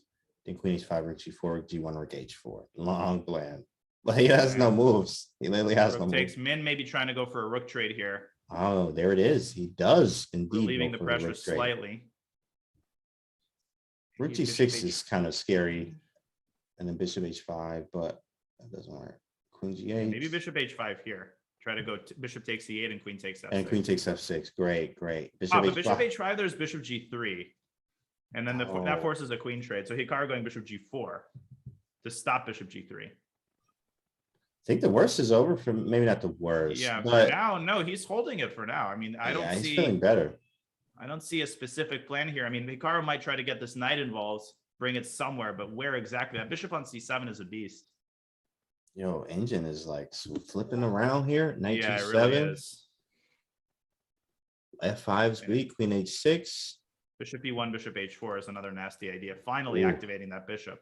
Finally. And you know what you got to be careful of is that knight landing on g6 with checkmate. I can't help with everything. F6 hanging, g6 looking crazy. And pieces are holding, but that's all we're doing. Queen b8, bishop e1 is asking to be played here. What is queen b8 about? Maybe a b6 option? Nah, that can't be right. Yeah, not sure. Bishop Shuffling. Yeah, he's just shuffling. Gotta hold. Yep. Bishop h4, shuffling. knight f4 is going to come. And you have knight f4 first. Okay. The problem with the trade here is that all those dark squares now become really, really weak. Maybe queen b8. Back to b8, yeah. Knight e8. Min trying his best to hold all of the weak squares here, but there might be too many of them. Hikaru is these types of positions, he just doesn't let you go. H4, interesting. He wants to push that pawn all the way to h6 in order to entomb Black's king. And the knight too now. I mean, the knight, literally, that is such a terrible piece. Just h5. No, Min is losing this. You can't move anything. This was a squeeze, bro. Like a squeeze. He just h4, and then Min will play h6 himself. Not quite over yet. Black's knight's holding all of the infiltration squares, d6 and b8 and c7. Weirdly enough. Hikaru still has to find the actual way to win this. I would go h6 and queen g5, bishop g3. Okay, Min can now go h6 himself, which he does. Oh, he does. That changes things. Min, wait, why is engine going crazy here? Because I think Hikaru had b takes c6 and bishop a6, which he still has, or a5. Oh, a5, a6, yeah, a5, a6. Unfortunate result for Min, but he remains close to the top of the standings. It's not the worst loss in the world, and obviously not embarrassing at all to lose to Mr. Hikaru. Right. It's over. Queen g3 is a beautiful final move. The knights are skewered and won. That was a model positional game. I mean, wow, guys. Yeah. That was Renato Terry defeating Samuel Sevian to go on to 6 out of 7. Man, Renato been playing good. Oh, he always. And Kasper Drozdowski was 6 out of 7 as well. So we've got a big group here. 4 people so far with 6 out of 7 as we're watching here. Bahadur and Sigurov finishing their game in a time scramble. Rook takes rook takes e3 doesn't work. Oh, yeah. Look at the Fatal clock. Blunder. Somebody's about to flag. Oh my God. Sigurov just blundered. Oh my God, no! Oh, he flagged. In a winning position. Oh my goodness. Oh no, oh man. He flagged. He flagged. No, what was he and thinking? He's winning too. He turned the game around. Dang. Oh no. Yikes. That hurts. That one hurts. We've got just a couple games left. Bogdan Dejic beating Denis Boros here. He's going to be on 5.5 out of 7. That's the secondary big group. 5.5 out of 7 and 6 out of 7. There are 4 people. They're going to be playing each other. And Arjun Ergaisi with the best tiebreak so far. That's crazy. Arjun up there like that. Are we going on another short break here? Yep, short break, and then we go to rounds 8 to 10. Yes, sir. We will be right back with more Speed Chess Championship action. Don't go anywhere.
And we're back, guys. We're back. Rounds 8 through 10, the Speed Chess Championship Grand Prix. Big boys going at it. Danya, take us away, man. What we got? Well, we've got a group of people 6 out of 7. And we remind you that this overall is a 10-round Swiss tournament. 7 rounds are in the book, so we got 3 rounds to go. The top 8 players advance to the knockout. So the most important thing is to end in the top 8. We've got 4 people with 6 out of 7, and we have 4 people with 5.5 out of 7. So they're going to have to keep pace with the leader. Hikaru on 6 out of 7. He is apparently not playing the knockout, but you know what? He's going to destroy some people's tournaments because he is not stopping at 6 out of 7. He is determined to be atop the standings. He's probably going to play Arjun or Terry, but we've got 2 out of 4 IMs on 6 out of 7. Impressive showing by Drozdowski and Renato Terry, who of course is a very familiar name, I assume, to most people in the chat. Absolutely, especially what we see him doing and many times. I mean, anytime he plays, look at his rating, right? 29.52. He's a very underrated player, obviously, and him having 6 out of 7 up there with the big dogs is about to go down. Round 8 should be starting soon. Round should be starting any second, and it just did. And let's see who's playing who. We got Arjun playing Casper, and I assume Hikaru playing Terry. I'll let you pick. Which game do you want to focus on? Let's go Hikaru Terry. And the reason for that is, well, first off, it is Hikaru. Secondly, though, they have a rivalry in Ray. I remember actually Terry has beaten Hikaru in a match before. It was something, I don't remember if it was Chess Play Quick or something. There was some event that he played in that he beat Hikaru in. And maybe it was Arena Kings, actually, knockout or something. But he was able to win a lot. And also like, wow, Titled Tuesdays, I think. Yeah. He's often, yeah, he's often like, what'd you say? He's often what? Well, he's up there in the standings, and he gives Hikaru a run for his money. Yeah. Entitled Tuesdays as well. And Terry has a very interesting style. He's positional, but with an aggressive kind of edge. Like he will pounce when he has a chance for an attack, but his actual style is very positional. So he's quite fun to watch. Wow. He's very hard to play.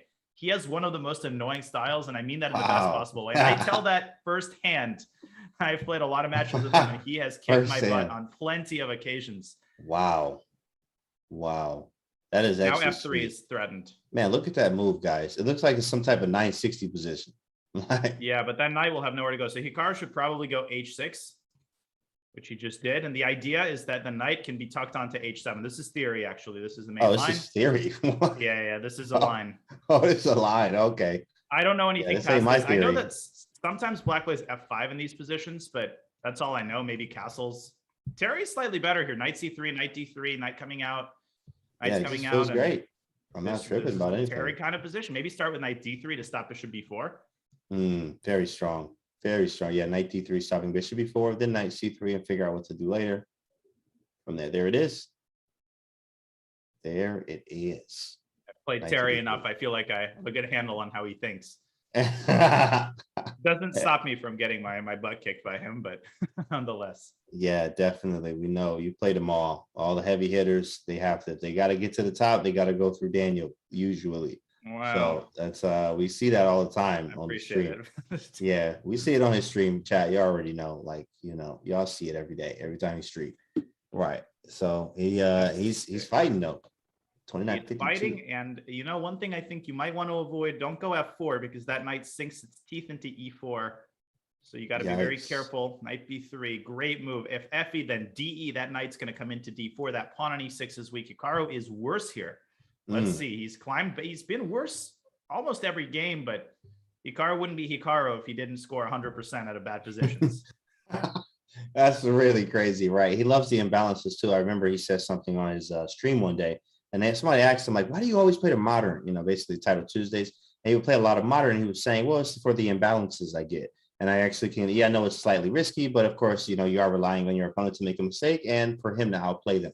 And I was very smart. I was like, wow, that's a very good observation of how to look at it for why he plays the modern a lot. Pretty cool. And A4, that pawn attacking the knight. Will the knight come out to C5? Terry starting with E takes F6 first. Oh, that's what pretty does sweet. Hikaru recapture with? If you recapture with the bishop, you get a French type of structure, but that pawn on E6 is worrying me from Hikaru's side. Exactly. So now, shoot, that was excellent. So he took it to rook, so he could take everything. Does Terry take the rook first and then go Knight C5? Oh yeah, he does it. Might have to drop the knight back. Yeah, Knight C5 isn't as great as it looks. In fact, No, because of knight takes c5. I don't know. That's it, We'll right? see. Yeah, we'll I make see. a decision It doesn't quickly look though. that good. And yeah, I gotta move the knight back. To be honest, I just have to probably You're knight thinking d2. 92. Yep, knight d2 and knight b1 and a c3, just like how we saw Jababa do, but that didn't work. 92. 92. Maybe you gotta go c5. You got to move 50 seconds. And he playing Hikaru. But you know, one of the things people don't realize about playing Hikaru is these decisions, which you would make intuitively normally, when you're playing Hikaru, your hands are shaking and you take 30 seconds longer on the simplest decisions. Right. Should I take this way? This is the only way to recapture. Again, you don't know. Like, I don't know. I don't want to make a mistake. You only have one way to recapture, right? Still better for Terry, because after takes, look at the dark squares here. White's got the dark square control. Yeah. And most importantly, black cannot go e5 because then bishop takes g5 and the pawn is lost. So still an advantage here for Terry. Will Hikaru hold this together? Will he manage to turn it around? Let's see. I like Terry's position too. I mean, I have queen h6. Well, I don't know. Maybe my queen's too far away, but I mean, it feels like I can gobble the a pawn and just start pushing. Arms are sweaty. Mom spaghetti. That's right. All right. Let's see. F4. Terry trying to clamp down on these dark squares, but he weakens e4. So maybe if a knight gets there one day, he's gonna pay. He will pay for that. Correct. That knight is very strong on e4. Maybe g3 option just to play bishop d4 next. He played bishop d4 anyway. Rook takes f4. Queen takes e6. Takes e6. Very nice. Very nice. No tricks. Rook takes d4. Queen takes b2. That can't be enough. That's definitely not it. All right, Hikaru now with a decision. Rook g6 or rook takes f4. Rook e4. Queen takes. Yeah, maybe rook. I like white, man. White looks good. That was strong, bro. That was strong. Maybe an exchange sack. Queen b4 is what Hikaru goes for. He's hitting the bishop. Yeah, it's unclear where to put it because bishop e3, there's rook e4. Bishop e3, rook e4 perpetual. I think you got to go bishop e3. And perpetuate my queen. But queen then rook f6. So Hikaru is going to go for a win at this point. He's got 8 seconds. 8 seconds. Yeah, that's a wrap. You can't do this. There's no way. You're never doing this. Yeah, that's not right. What's up, Nickel? You can't do this against Hikaru. Queen takes c5. That's panic. Yeah, that's panic. Yeah, king h1, and now Mokopansky with 5 seconds on the clock for Terry here. Queen f2 is a possibility. Queen c4, same idea. Yeah, exactly. h3, maybe, and then a3. Yikes! Painful. Check. Oh, whew. Oh, way to defend, bro. What though, you got to be careful with Hikaru because if at some point you have a trade on b2, white does get a passer, so it's not entirely over yet. But with 1 second on the clock, I just don't see Terry defending this. d4, c4, pawns are pushing. Pass pawns must be pushed. That's right. Wow. Why is a3 painful? If he would have taken on a3 with his pawn, then c3 was hanging Henry. That's why a3 was such a strong move. Bishop f4, d3, pass pawns must be pushed. Queen c7. No, Terry's still holding on though. He's attacking the knight and the pawn. Now wait a second. 1.7. Wait, no! Oh, he flagged. Oh my goodness. goodness. That's why you can't do it with Hikaru. He makes one of these moves. He poses a problem, and boom! Before you know it, you lose on time. Let's watch Arjun finishing the game against Kasparov. That's not Gary Kasparov. That is Drozdovsky. His first name is Casper. Therefore, the pun. Right. Well, Gary has, more important things to do today. So, I was considering, playing in this tournament, but apparently, there are people impersonating this. Why didn't you play, Gary? Why did you play today, Gary? Well, maybe 20 years ago, I know Karpov, didn't play, so there's no point. Recovering from 960 tournament, so yeah, recovering from that. Okay. Look at the clock. The 1 second. Casper is pushing here. As Arjun barely making moves in time. Oh, he's barely. Yeah, you're right. Bishop b4. He's completely losing. H4 is winning. H4 is winning. Wow, H4 is winning. That's hard to see. Arjun might lose H3. That's hard to see. The queen has nowhere to go. Ooh, queen g1. Dang. Wow, Drozdovsky wins again. Casper. He is in the lead with Hikaru. Big fella. That is good stuff. Oh, my lands. Oh my goodness. 7 and 8. 7 out of 8. You got Penguin still playing? No, he's done. Okay, so what's the situation? 6 out of 8. A huge crowd up to 13th place. 7 out of 8, 2 people. Casper and Hikaru. Wonderful time. Min has 6.5 out of 8. Right behind him. He won again. He is doing well as well. Very nice. Is that all the games for this round? That is all the games. Round 9 out of 10 will be beginning very shortly. These are the two decisive rounds. Again, top 8 qualify for the knockouts. It's going to be really close to this group of 6 out of 8. They're going to have to do really well to finish. Yeah, you got it like all dubs from this point out, especially if you in the 6 range. You definitely, it's not guaranteed. It's not guaranteed. 6 go all the way down to 13. A draw could even take you out here. Jeffrey X with 6. Andrew Tang with 5.5. This is the game to watch. The matchup of the leaders, Hikaru against Casper. Here we go, guys. I hope you're ready. Yeah, MSB is Matthias Bluebaum. Trusty stuff here. Okay, Hikaru going with his vintage knight f3 b3 business. He's very good at this. Very good, guys. H4? Joe Baba style? No. That's what we would play again. This guy's sophisticated. He's positioned. Right. Yeah, you're right. Man, but I am on the same page as you. That was automatic. I wasn't even thinking about the other move. Nice. Hikaru already slightly better in these positions. I've had these positions. I don't like this structure because A7 is weak. There's pressure on the center. It's hard position to play for black. E5. Naroditsky going for central control. And we just have a hanging pawn structure. Oh, not really with the F pawn, but close. Take. Yeah, take. Maybe queen D2, rook D1, which is rook C1. Yeah, knight B5. Ideas okay. Knight D4 maybe. Yeah, knight D4 maybe. Oh, definitely loving White's position already. Look at this. The squares are weak. D5 is not exactly. Good. And I think a lot of people would look at this and say, hey, but Black's got the center. Well, it doesn't matter. Look at the pressure that White has on that center with the bishop. If I actually can draw any arrows, that knight coming to C5, rook coming to C6 potentially. White is slightly better. There's nothing major here, but it can be unpleasant if Black is not very precise. The engine actually doesn't show. In fact, they're saying it looks like more in Black's favor, which is insane. But here as a human, I mean, this is definitely just a great position for White. You'd love to be here with the space. Indeed. Hikaru establishing that knight on C5. He could establish it further with B4. H5, that's a typical move in these positions. Casper trying to expand on the king side, maybe create counterplay against White's king. That's going to be really hard to do, though. That is, in fact, how do you... Oh, he may play rook D1. They're actually saying, why didn't Daniel play into the qualifier? Like, because he wanted everybody else next Saturday. Oh, next Saturday. Okay. I'll play next Saturday. Yeah. He'll be here next Saturday, y'all. Be ready. Okay. Scope in the competition. D4 is really interesting, Canty, because... Can I not take this? What's the idea? I am getting a headache from this position. ED4, or maybe E4?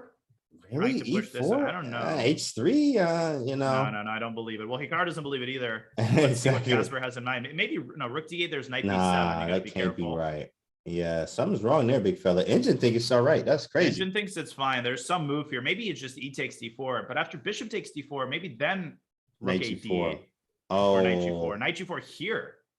No, that does not look I saw that, but that ain't, that can't be right, bro. That literally cannot be right. Bishop H6 is a threat, though. Oh, you right? Sneaky. That was sneaky. I actually didn't see that. I was like, just kick him. H3. But Bishop H6. And he's taking everything. Not so simple at all. Dang, Bishop H6 is so annoying. I do not want to take on G4, but I might have to. Yeah, engine likes Bishop takes G4 and then D5. Wow, D5. That's a move I was not considering at all. Bishop takes G4 with tempo. D5, like sacking exchange here? No, but I thought after H4. Here I can play D5. F3. Hikaru not afraid. Ben Feingold somewhere is cringing at that. But now D5, and Hikaru finds the engine line. This guy is a beast. Oh, absolutely. D5 would bring the knight around. Knight E4 back, maybe? Question is knight B7 possible and then knight A5? You got to be careful though. Bishop H6 is a threat that will win an exchange. Casper, very tricky. King H7. Stupid move. Very tricky. Bishop H6 is a hidden threat here. Whenever your rook and your queen is aligned, you always have to pay attention to that. Very important thing to do in blitz. Rook C4, I think. Dang, that's completely winning. Look at the eval bar, like nuts. Oh, G4 and then knight E4 looks good. That's a nasty. Oh, beautiful. Situation. G4 carving out that square for the knight. This is losing for Black. Yeah, G4 is gross, guys. Let's very quickly check into Min's game. Let's see how he's doing. He's pressing Mishanik, that's Zarana, but he's got 2 minutes down on the clock. This is a very important game for Min not to lose, or else he will fall potentially out of the top 8. Bro, you see that move he just made? Rook B3. There's so much stuff hanging right now. Takes. Knight on D3 is hanging. Bishop on G2 could take that. Rook could take that. Ooh, the knight knows. What is going on here? C6, He took queen first. D3. Okay, I take on D3. And then what? Probably rook C3. Yeah. Queen D4, knight C2. Wait a second.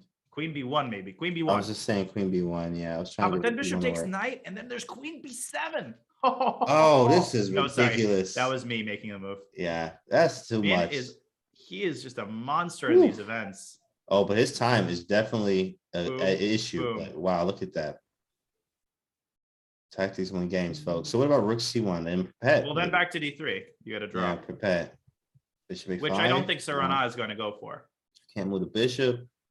Dang, that's annoying.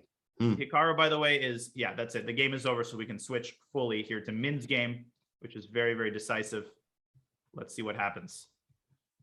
Serrana dipping into that time advantage of his, but I don't see much that White can do other than repeat moves. Black's very active. I thought here. the Queen same. B6. Oh, If yikes. you take, then Queen B7. He's got to move the bishop back. Or Queen Min F3. is a monster, bro. He has 13 seconds, and he's like, nah, I don't even want to draw. He's not concerned. Bishop B7. 13 seconds. Like, I'm just going for it with no time on the clock. Going for it. Now, one small concern here, Bishop G2. Black's bishop on G7 is bad, but so is White's king. F6, Min trying to open up the center. Now after F6, look at that knight come into E4. This might be good for Black. Sheesh. And rook A8, and we great. This is very bad for White. Chilling. Black is chilling, and 14 seconds is enough. I think Min's going to win this game. Exactly, and it's very frustrating that like he had no time.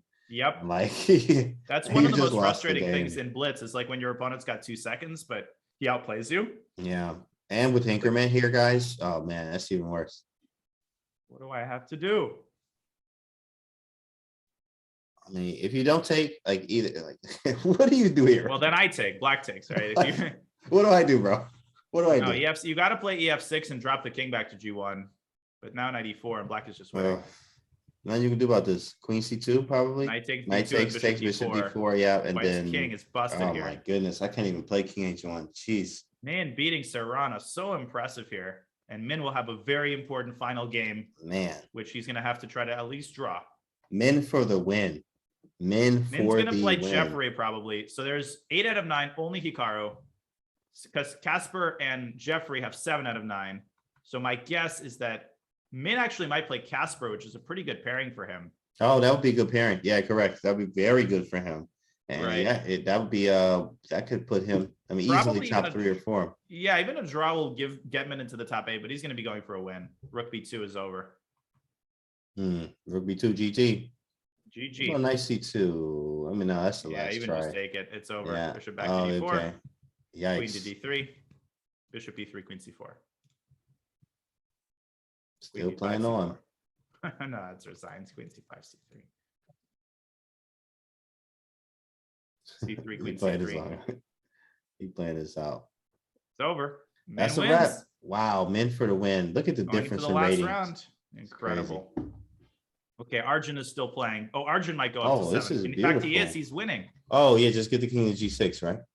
GG? Yeah, okay. We'll take those. Now, Min already played Arjun, which is important. Zviad Izoria also could have 7. He's beating Sevian. What is going on in this tournament? It's over. C6, C7, H7. You just make a queen. Okay, that's also fine. Not necessary. He wanted to exactly. He just wanted completely to unnecessary, but winning. And it's Zviad Izoria up to 7 points. So there is actually a big group of 7. Min alone at 7.5, and Hikaru alone at 8. Oh man, and 8 out of 9. We will be watching Min, I think, because Hikaru, we know he's not playing the knockout. Let's watch Min in the last round and see if he can stabilize and at least make a draw to get into the top 8. That will be great. A final round. Yes, I mean, even if Min loses, there's a possibility that he makes it, but it's going to be close. So he should at least go for a draw. Oh, you're right. Yeah, at least go for a draw. Yeah, because if he loses, that could drop him, especially if 6s go up, 6.5. Correct. Yeah, he could have a tough going there. Drop him out of 8. Dang, 1 loss, go from 2 to like potentially being out of the top 8.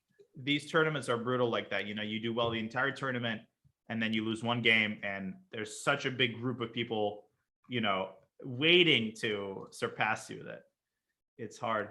Hikaru's still having that Brazilian flag. Yeah, Hikaru, of course, is playing for the Capibaras in the PCL. I just don't think he changed it back. I don't think he's in Brazil. Yeah, right. Playing with the Brazilian flag, guys. Yeah, it's very nice. Why not? I many years ago, I put the Papua New Guinea flag next to my name.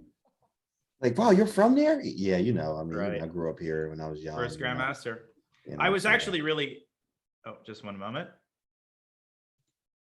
Okay, Hikaru is playing Jeffrey. And Min's sorry, playing who? Min is playing. We're gonna watch Min's game. He's playing Blue Baum. Okay. And Hikaru is playing Jeffrey. So both of those games could be. Oh, and Min just making a quick draw. Okay, took a quick draw. That's a good, good result there as we can transition back to Hikaru. Min not messing around, and as he should. You know, he's playing to qualify, and that's what you should do. An 8 out of 10 is a beautiful score to qualify. If he does not qualify with 8 out of 10, something's very wrong to start to remember. I think Hikaru already finished his game. I'm not sure, but I don't see. I know they was probably doing. It looked like they was doing a Berlin draw. Oh, it was a draw. Okay, so Hikaru, I was like, why isn't it not showing the game? Oh, 8.5. Okay, yeah, in that case, 10. Yeah. In that case, we can watch Arjun, who probably needs a draw to qualify, but maybe also a win. Badur definitely needs to win here. What do we have? What is this opening? This was, I don't know. I don't know what this was. Carol. This was some sort of a French. Canty? What the? Yeah.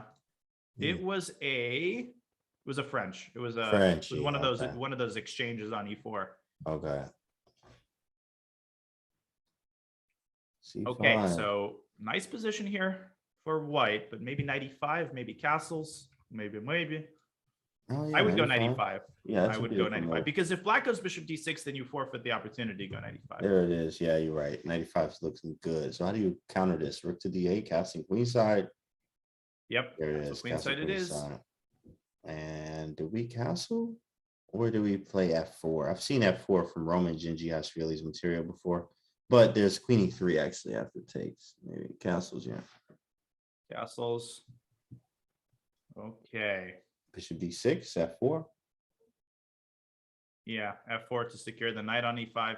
You probably don't want to trade on d7. There's no point in that. That knight is very good. Very good knight. F4 and just kind of sit and like, what about g5? No, that's a blunder. Maybe it's not. Pawn takes, queen takes, knight takes f7. Nah, it's interesting. Queen e3 check, but yeah, probably not h1. enough Yeah, there. that's not enough. I am concerned about Badur's clock though.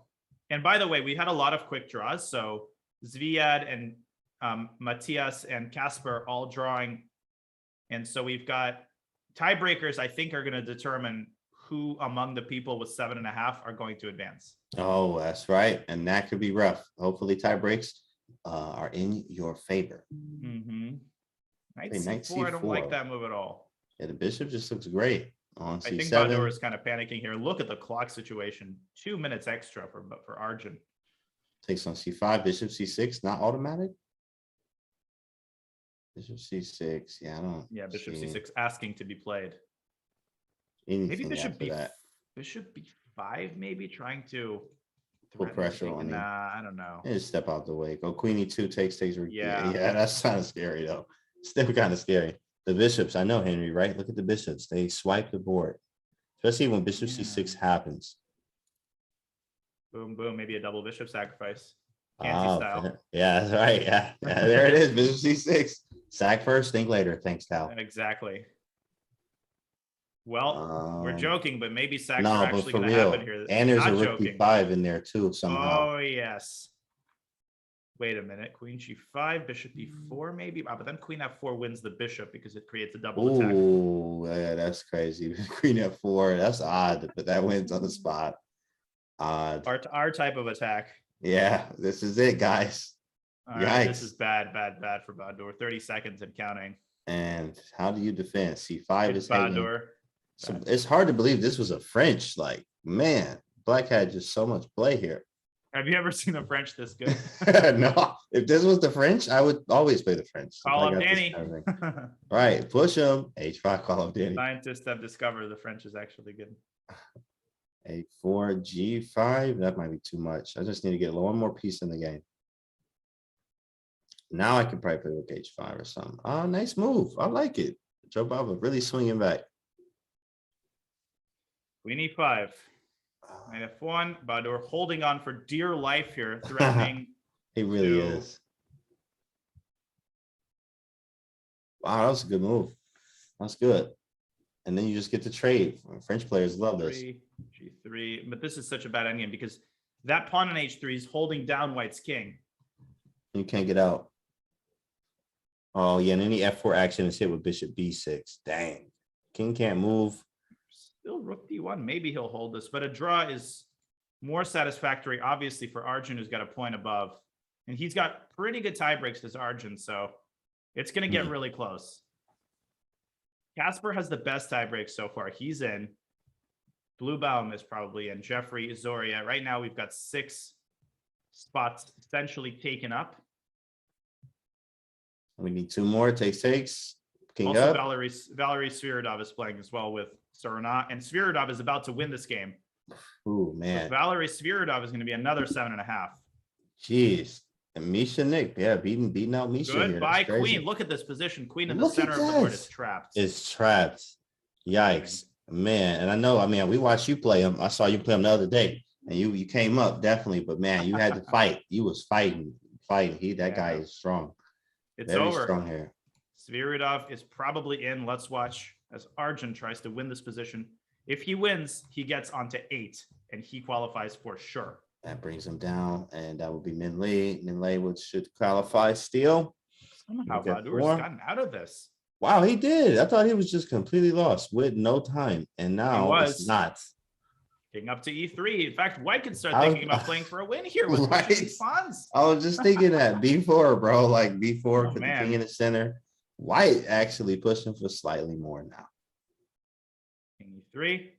That's crazy. Before Bahadur has to win this, so he's gonna play in the sense that he'll rather lose than make a draw.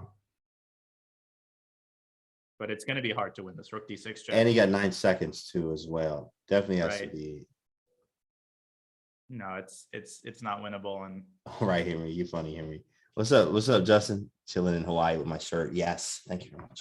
e5, c4, rook d4. Ooh, that's a tricky move because it takes and then king f4 and also bishop check. Wow, winning the endgame. What a crazy stretcher! But if bishop takes e6, then rook takes e3. He's gonna lose on time. Ooh, 1 second. He has 1 second. No. Oh my goodness! Oh, I can't watch this. This is too stressful. I don't know what to do. He might play something like rook d7. He might have pre-move on. This is the time. Ooh. Ooh. This is like your hands are shaking. There's a good pre-move. He's got 2 seconds now. That's a little bit more time. Somehow he's holding this position together. I don't understand how he's doing this. Wow. It's crazy. Bishop d3. Arjun might even be thinking about making a draw at this point. Man. e1, rook f1. Okay. Yeah, okay, we good. He's okay. Gaining some time, rook f1, but it's a draw, and Bahadur will not make it with 7. Arjun with 7.5. I was out here sweating on that game. Oh my God, wow. Sviridov failed to win that position? What are we looking like? 8. Who's 8th now? Arjun 7. That puts him under. Wait. Yeah, that's it. Wow. Everybody was 7.5. Oh my goodness. Yeah. He was half a point away. Bahadur Jobaba. All's well that ends well. So we've got our 8. Hikaru. Well, I would imagine then that Bahadur does qualify, because if Hikaru doesn't play, then the 9th spot I assume gets the qualification, and that is Bahadur by tie breaks. Right, he is in. Big shout out to the big fella. Bahadur Jobaba gets to go. But we will have that confirmed for you on the other side of the break. Don't quote me on that. So we've got, barring Hikaru, we've got Wonderful Time Min Lee, Arjun Erigaisi with 7.5. Kasparov, that's Kasper Drozdovsky, Bluebaum, Jeffrey, Izoria, and Sviridov, a group with 7.5. They're all in. That's awesome. And that's also, we might see Jobaba actually too as well come in there, but we'll see, especially as a quick break and stuff. So come back from the break, and then we'll get that started. And what we got next? The knockout, huh? We've got the knockout, which is, some will say the most fun part of the tournament. And we will update you on the format. I think it's best of 3. I never remember. Is it best of 3, best of 5? It's they play 2 games. Let me actually check again. 2 games. To see that. I think it's 2 games. So it's 2 games, and if it's a draw, if it's 1-1, then I imagine we get a bullet tiebreaker. Let's see the format. I need to refresh it on myself. 2 games of 3+1 are played. There we go. The higher seed is assigned White. And the tiebreak, if it's 1-1, is time control, 1+0, higher seed, again playing white first. Players will alternate colors until a decisive result occurs. So as long as they're making draws, they keep playing bullet. I love this kind of tiebreaker. I think it's pure. We might see some bullet. I'm excited for that. Yeah. And we hope you're excited too. Don't go anywhere. On the other side of this break, we'll have the knockout coming your way.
And we're back, guys. But before we get to the knockout, let's actually talk about the Grand Swiss. It's coming in October, the FIDE Chess.com Grand Swiss. This year's event will be played in Riga, Latvia, 2 spots in the 2022 candidates tournament and 1 spot in the next women's candidate tournaments are up for grabs, as well as $550,000. Who will take the next step to becoming world champion?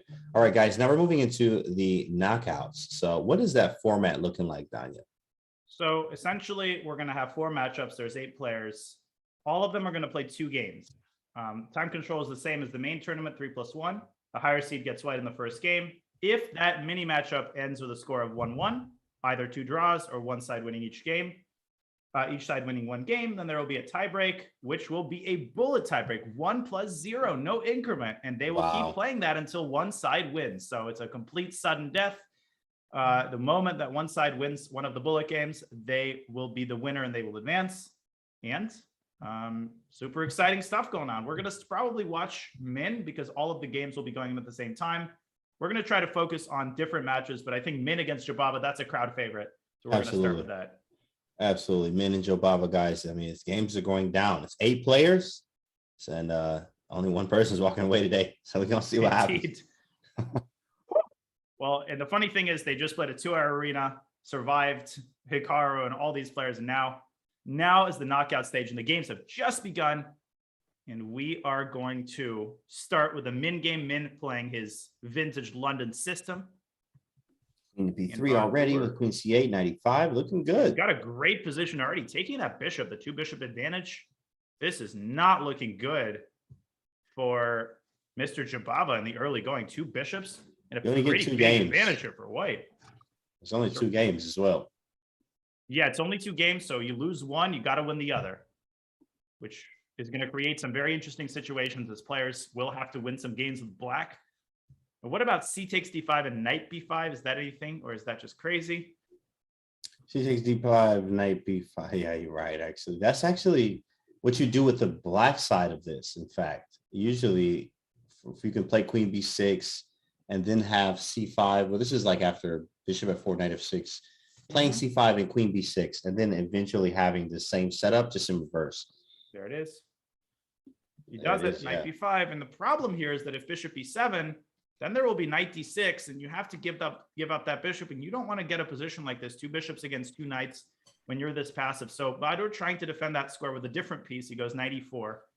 Min F3? Play F3. Oh, careful though, Knight D2. Oh, yeah. So maybe just Rook FD1. Right. Knight E4 is a nice defensive move.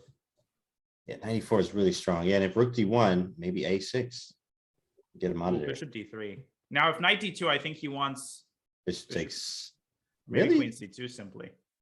And just say I got a lot of counterplay here. Yeah, maybe it's even winning there, according to the engine. Wow. Bishop D3 is an incredible move. Knight EF6. It's incredible. But a good response here, but as Badur doesn't take the bait. And maybe he's close to equalizing this. So, and there's Rook D1 now with F3 intentions. Yeah, Queen D7, forcing the knight back. Yeah, he just moved back. And it's still pretty solid here for Jababa, but Min definitely continues to hold a small advantage. Maybe F3, but that's quite committal. But it's H3 instead. That's more London system style. One thing you got to be careful about, well, Bishop C7 would allow Queen takes B7, so it's out of the question. But Black would like to trade one pair of bishops, Bishop A5 by Badur instead. Interesting decision. And it looks like he's going to snap that with the bishop. E5. I assume. Yeah, I would imagine he wants to take the knight with the bishop, ruin white structure a little bit. Strange. What about knight C5? Ooh, knight to C5. Maybe even here. Knight C5 forces one of the bishops off the board. That's a good move. That's it. It's on the board. It's there. Knight C5. Look at Danya. As long as it's on the side. When I'm not playing, I see everything. And then when I'm playing, I don't see anything. Right. He always says that too, chat. Like we be up 10 games. I'm playing terrible. Up 15 games. Right. It's terrible showing today. Like, he sees everything. He's a machine. C4. Very good. Very good stuff. It's looking good. Min is still pushing here. You know, he's got that pressure on the B file now. This is unpleasant for Badur. who squeaked by with 7 out of 10 because Hikaru graciously did not play in the knockout. So the 9th place, which was Badur by tiebreaks, he got in. He's going to try to make the most of it. 95 maybe. Yeah, there it is too, 95. And now, yeah, this is I mean, he's holding. It's holding. He's now holding. It's just going to be straight up in game. Who's getting in gamed here is the question. Yeah, B5 maybe, although that's quite committal. But I like B5. That creates a stronghold on C4 potentially for the knight as well. B6, but we're going for a more modest continuation. Rook C, I was about to say, yeah, Rook C1 is just probably Rook pile, G6. Rook C2, Rook C1 as well. Again, So Black has several ideas here. Rook G6 would create queen takes H3 threats. Also C5 could undermine this bishop on E5. So I got to get that out of the way. It's like, wow, did he take on G7? Wow, what a sacrifice with no pieces on the king side. He has lost his mind. Yeah, bishop G3. Maybe E4? I don't know. I'm eyeing the other games as well. I'll update people if anything happens. Yeah, to let's them. get an So far, update. we've got Okay. no results. Nothing. Sweet. All right, Min taking his time here. Trying And to Arjun's determine- playing Jeffrey Zhang, Blue Bomb, and Valeri, Casper, and Azuria. Yeah, lots of end games here. In fact, everybody's got an end game except Min. Everybody has an end game. I tell you right there. We got how many Right. Russian flags? Wow, surprising. Only one Russian flag. Only Sviridov. Only one Russian. Bahadur, I like what he's done here. He's established that knight. He's got the rook to G6, and now he could start assembling his pieces on the king side. Where white has to be extremely careful. Many Absolutely. cases here as the rooks are on the other side of the board. Rook C2 defending F2 and doubling. Rook to Mhm. C1. A little bit of pressure. This could be draw though, but it's Could 3-1. be. Badir's downtime. The engine did not like that move. That's a Rook good G6 question. I maybe? wonder why. Some sort of attack. It's such a natural move to play Rook C1 and then Rook G6. Maybe Queen D3. Oh, knight B4. Yikes. Ooh, it's so easy to miss that. That's why Min played A3. Good catch. Yeah. Knight Yeah. E7. Now I could go Queen D3 because I need to like chill on that side of the board. Right. He Maybe. about to mate me, bro. Queen D5, though, I think that's why Bahadur played knight E7. But then Min could play F3 and try to get E4, and very risky, but maybe rewarding. Who knows? Or Exactly bishop, what he bishop did, G3, there's knight F5. You got to be careful about how you defend this pawn on G2, assuming you defend it, of course, which I think he will. Oh, Provided that he F3. doesn't want Yeah. to get mated. Right. Yeah. Yeah. You're not getting mated in one, guys. Right. Rook G1 or F3 is the only moves. You actually have Queen F1, but that's strange.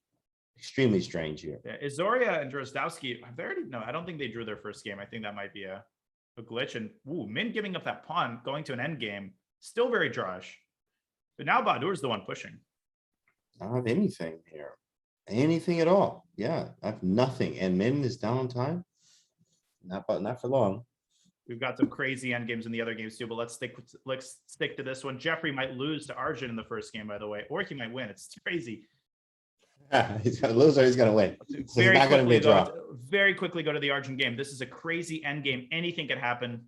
Oh, there it is. Unfortunately, H4. He plays G5. H5. This Takes- might be ooh, that was a draw. beautiful Jeffrey move. might be winning now. Look at it's not about the quantity of pass pawn, it's about the quality, as Robert Hess always says. Yeah, that's right. Shout out to Hess. Min, by the way, he's got an advantage now, I think. Somehow he how finds his did- way. I thought this was losing. I thought he couldn't do this. Yeah, this Jeffrey's was winning losing. now. He just promotes. Jeffrey's Yeah. gonna win. Yeah, Jeffrey's gonna win that one. Jababa doing a good job though, getting his knight blockaded. Jeffrey wins the first with black. He's in good shape here. 56. Very nice. Inside of the position there. Doing good. Doing good. Rotating the pieces. A5 Six. times very low. Very drawish here. Although Min, I think, is the one pushing. He could win both of these pawns, and then Bahadur would be in some trouble. Sviridov and Blue Bomb drawing. And Drozdowski beating Izoria in the first game. Oh, wow. This should be a draw, despite being a pawn down. Very active pieces here for Bahadur. I don't really see a way for Min to make progress, but if he can trade bishop for knight, if he can get this knight off of E6, then Bahadur would be in trouble. It looks like he can't either, too. So this is a draw, huh? I Complete think equal. it's drawish. Who knows? Rook's H4. I don't like that Yeah, move. he's not getting that. He's not going to be able to get that. Oh, can I just I think take? so, Yeah, for he a draw. does. He goes for Yeah. it. Check. Rook Yeah, F5, it's just a but draw okay, there. it's a pawn up, but look at this knight. H5, knight G7.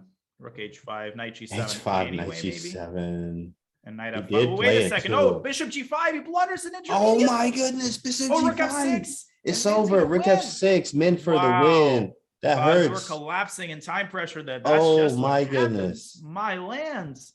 And Badur in a Yikes. What a must-win turn. with white. Turn of Incredible. events. Incredible. That was like, I mean, we were for sure that was going to be drawn, and it was not. And you only get, hey, you had, now he's for real in a must-win situation. Now he's in a must-win, this as is Arjun. with can't black. draw. As is Arjun, yeah. Arjun too, taking an L to Jeffrey. And Right. Zoria. What's going on with Matthias and Valeri? Matthias and Valeri are in a. Ooh, They're I in like the how it first says game it in still. Russian. It does, in fact. That's Valeri Sviridov. Wow, in Russian. Yeah, I was drawn. I mean, they drew the first game. Looks like They says drew the updated. first game, so the winner of this game wins the entire match. All right. Min in a good spot here. If he draws, he wins the match. he just needs to draw. This is a pretty peaceful position. I like the E4 push. No push. Queen E2, maybe just centralize. A3's hanging. D1, very peaceful, calm position. Ooh, bishop C2, that's a little shot. Bishop coming back to H7. Now, again, if they draw, if the match ends 1-1, they play bullet 1+0 until there is a winner, which I'm really looking forward to seeing. I want to see a bullet game. That would be nice to see some bullet here. And it's also, this is a 1-1. Oh, no, it's 1-0. It is. It's for real bullet. Like, no Yeah, it's increment. 1-0. Bullet is no increment. Yeah, right. That 1 second, 1 increment, guys, is tough, but it won't be any of that here. If they reach a tie. But A5's hanging, obviously. So what about B6 and C5? Yeah, maybe bishop C7 for that reason. B6 is a little bit weakening, but bishop takes C7 A3. though. It's also, but rook A8, back to B2. Let's switch to Jeff. Well, Jeffrey's got an endgame. I'm looking for interesting positions. Everybody's got very sort of quiet position. Not much going on in any of the games here. Izoria is trying to press Casper. Izoria is in a must-win situation as well. Zviad might not be as familiar of a name, but he is a very strong grandmaster, originally from Georgia. And now I think living in the Bay Area. Very strong. As you see here, queen takes D5 is not threatened, as bishop takes H2 is the move, guys. If any of you were wondering. And this is like some type of Alapin or something. So it feels like, let me see. Yeah, this was an Alapin or some sort of a delayed Alapin. Yeah. Zoria a minute behind on the clock though. And despite this pawn being weak, white's slightly better, but it's going to be very hard to crack open black's position. This is always the tough part about these Alapins, is trying to, in this particular variation, is creating real play. D5 is weak though. Yeah, but now black's managed to activate all his pieces. I'm feeling pretty skeptical about white's chances here. Rook takes rook E1. Yeah, just chill. Who needs it? Oh yeah, you need to win. Casper needs to win. I mean, not Casper's Zoria. Yeah. Min, by the way, in a nice position, I think, against Badur in the second game. Oh, let's see Badur's what we gonna got. be devastated. Let's see that game. Let's watch this for a second. Yikes. Knight F4. Knight F4 could be considered here. It really can. And then take on C6, take on E2, take back on C6. I will take a draw. No probs. Calculation. No probs. Knight F4. There it is on the board. Yeah, this is force. Okay, knight C6, knight E2, and the endgame is approximately equal. Min's endgame play is incredible. I don't see him losing this position, but who knows? It's anybody's game. Jeffrey, by the way, is dominating, I think, against Arjun. Jeffrey only needs a draw, but he probably is going to win this game. Man. And he will advance to the semifinals, barring a miracle. Arjun, amazing player, but no match in this match against Jeffrey Zhang. Yes, he might have had his number there too. I mean, being able to beat him like this. Sviridov going to beat Blue Bomb. Something terrible happened. He just what happened? We had a completely normal position. Normal. Whoa, Bishop A3. He got Fischer Spassky. He blocked. Oh, what is that? Fischer Spassky. Oh my gosh! And he loses a second bishop. That was classic. Now this is totally winning for white. A couple pawns to deal with, but obviously not enough compensation for two minor pieces. That's actually very instructive here. It feels like, you know, all these pawns should be something. Let's take him. But after bishop b4, I think he missed that detail. Bishop takes b4 and whoop, The rook on 8 Speak. is hanging. Thank you. Appreciate it. Thank you so Not much. good. Blue Baum It might is be going free. to get knocked out. I mean, look at those pawns. You got these flanks of pawns, like so many pawns over there. Yeah, You this have is a win. almost 3 passed pawns, like, and you can't you can't do anything. Let's see if Min can hold together this position against Badur. He's very close to making a Check. draw here and advancing. He's got a lot of fans. He is, of course, he streams, incredibly wholesome. He's a good friend of mine. But Badur also, I mean, it's easy to root for both of these guys. That is correct. Yeah, I'm a big fan of Jababa and his style of play, even liking the Jababa London. Right, so Yeah, very, in his very honor, I'm strong. drinking some Georgian sparkling water. So Oh, okay, nice. bringing Yeah, water to Badur. All right, yeah, Bishop E4. celebrating. Yeah, Georgia has the best sparkling water. Life pro tip. Really? Well, you heard it here first. You heard it here first. Sparkling water. Yeah, it's very Russian. Russians love sparkling water. It's a weird obsession, Sparkling and water. I have I'll have to remember inherited that. it. I will remember that actually. All right, Bishop F4. Badur trying to maneuver his bishops to good spots. Min is in time pressure. He's got 20 seconds to Badur's minute. That could be one thing that Badur uses. If he can create more complexity in this position, can he pose problems? Min declining the bishop trade. He's got that monster sitting there on E4 holding fort. He also has no time too, but that doesn't change him from playing strong chess. Right? He's played Rook many games D6. like this in his time control. Oh, absolutely. Time, Badur so. trying to lay down the wood here on D6, but Min says, no, you're not coming to Out of me the and way. stopping Rook D6. Can Badur find a way to break through? Can he make progress here? Sviridov has officially won. Oh, he beat him. There it is. Good stuff. Jeffrey is- win. Yes. Jeffrey won. Zviad Jeffrey. might actually beat Drzdowski here. He's up a pawn. We're going to stick to this game. Bishop F3. Wait a second. Min just blundered a pawn, didn't he? He did. Rook takes Bishop bishop F5. takes. Oh, bishop. No. I Wait, think he wait. could have just taken immediately. Exactly. Yeah, he could take He immediately. missed a big chance Yeah. there. But still, C4. Oh, man, that's a nasty move. Because if you take them, bishop takes C4, Badur might win this. Oh, man, Min's position all of a sudden starting 1 to second. collapse. Takes, check. Oh, We're coming down man. to the second rank.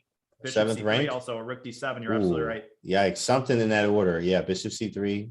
It's completely is, winning now. He just takes the pawn. I'm just winning. I'm just a pawn. 2 Min seconds. trying to checkmate and bishop H3 is a big threat here.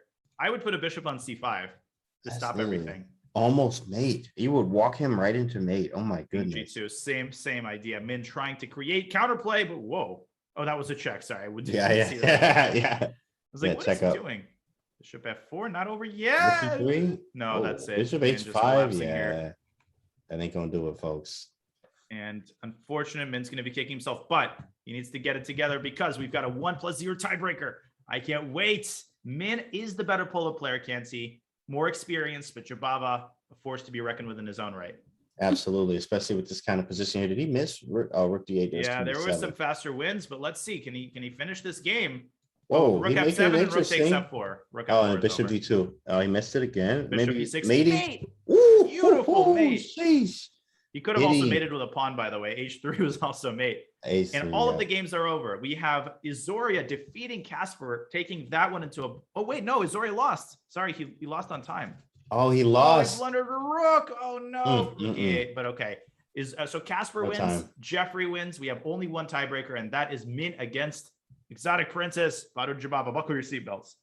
Yeah. Buckle them. Okay. Hands and feet inside the vehicle at all times. Mandatory Whoa. for your own safety. Whoa. It's about to get crazy. It's a Again. 1-0 game. We need to remind everybody it's not 2 games, it's a sudden death. So if anybody wins any game, if the game doesn't end in a draw, the guy who wins advances. It's a wrap. Game over. I advance. That's it. Yep. That's literally it.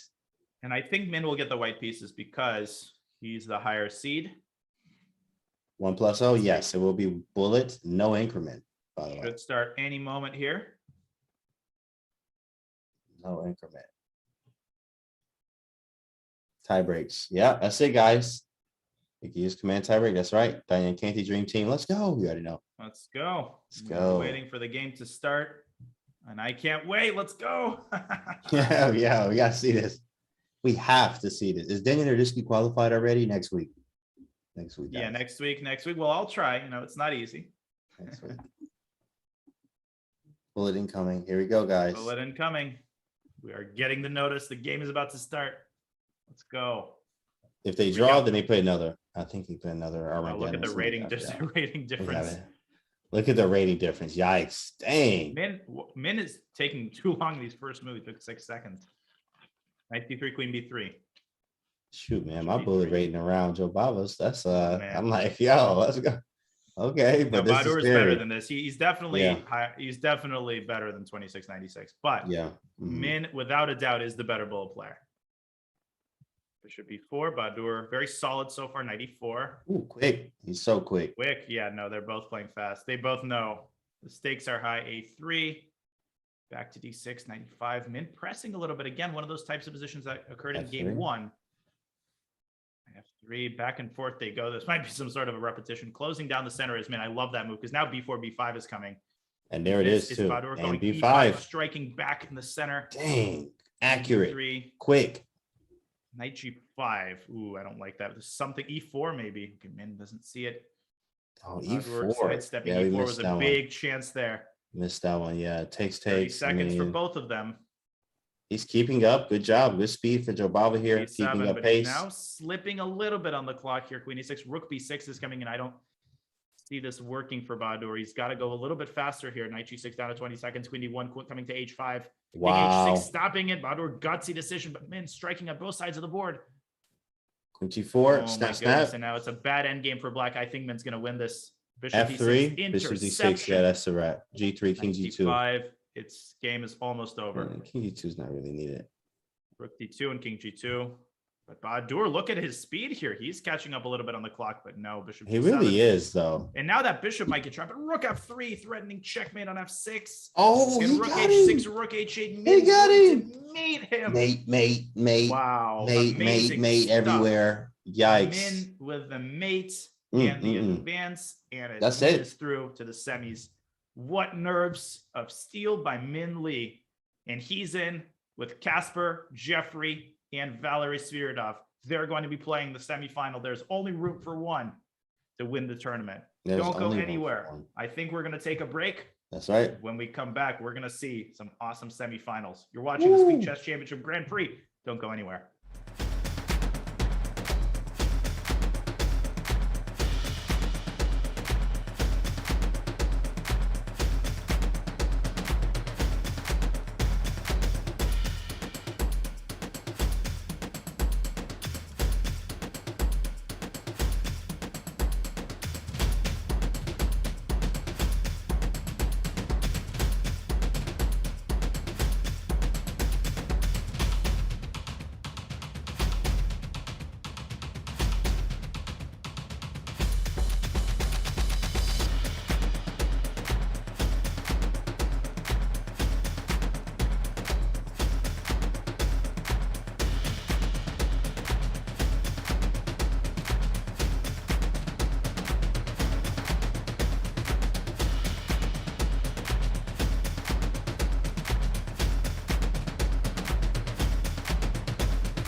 And we're back, guys. We're back. Take a look at that bracket right there. We have Min Lee versus Jeffrey Zhang and Valeri versus Casper here. Daniel, what's going on, man? This is the semis?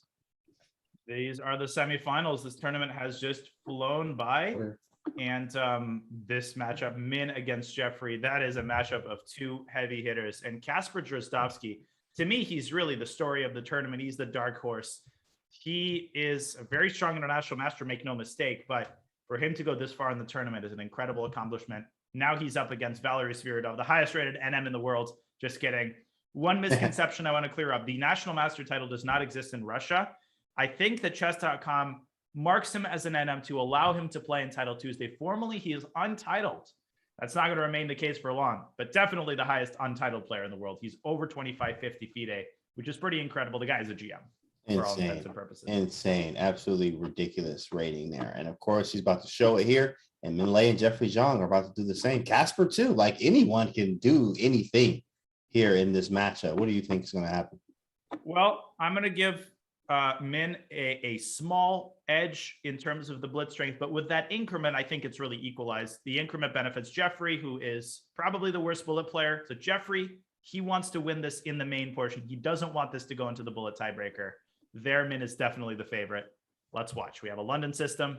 Jeffrey with the black pieces in game one. The matches will occur one at a time, so we'll be able to focus fully on each of the games. Buckle in. Yeah, here we go with 92. Got the London going, of course. Bishop at 5 stuff. Yeah, Queen C1, I'm assuming. Is this the theory? Yep. It's got to be Queen C1. DC. Oh, that's take first. Move. Yeah. I think he wants maybe Queen B3 in response. Yep. Yeah, and that B7 pawn is saying it's actually quite annoying for Jeffrey to have to defend that because, well, B6 would allow something like Bishop B5. Ugh, that's kind of could be a little bit annoying. Yeah, Queen B6 is correct, I think. And now we get a pretty peaceful position, maybe a slight edge for Min.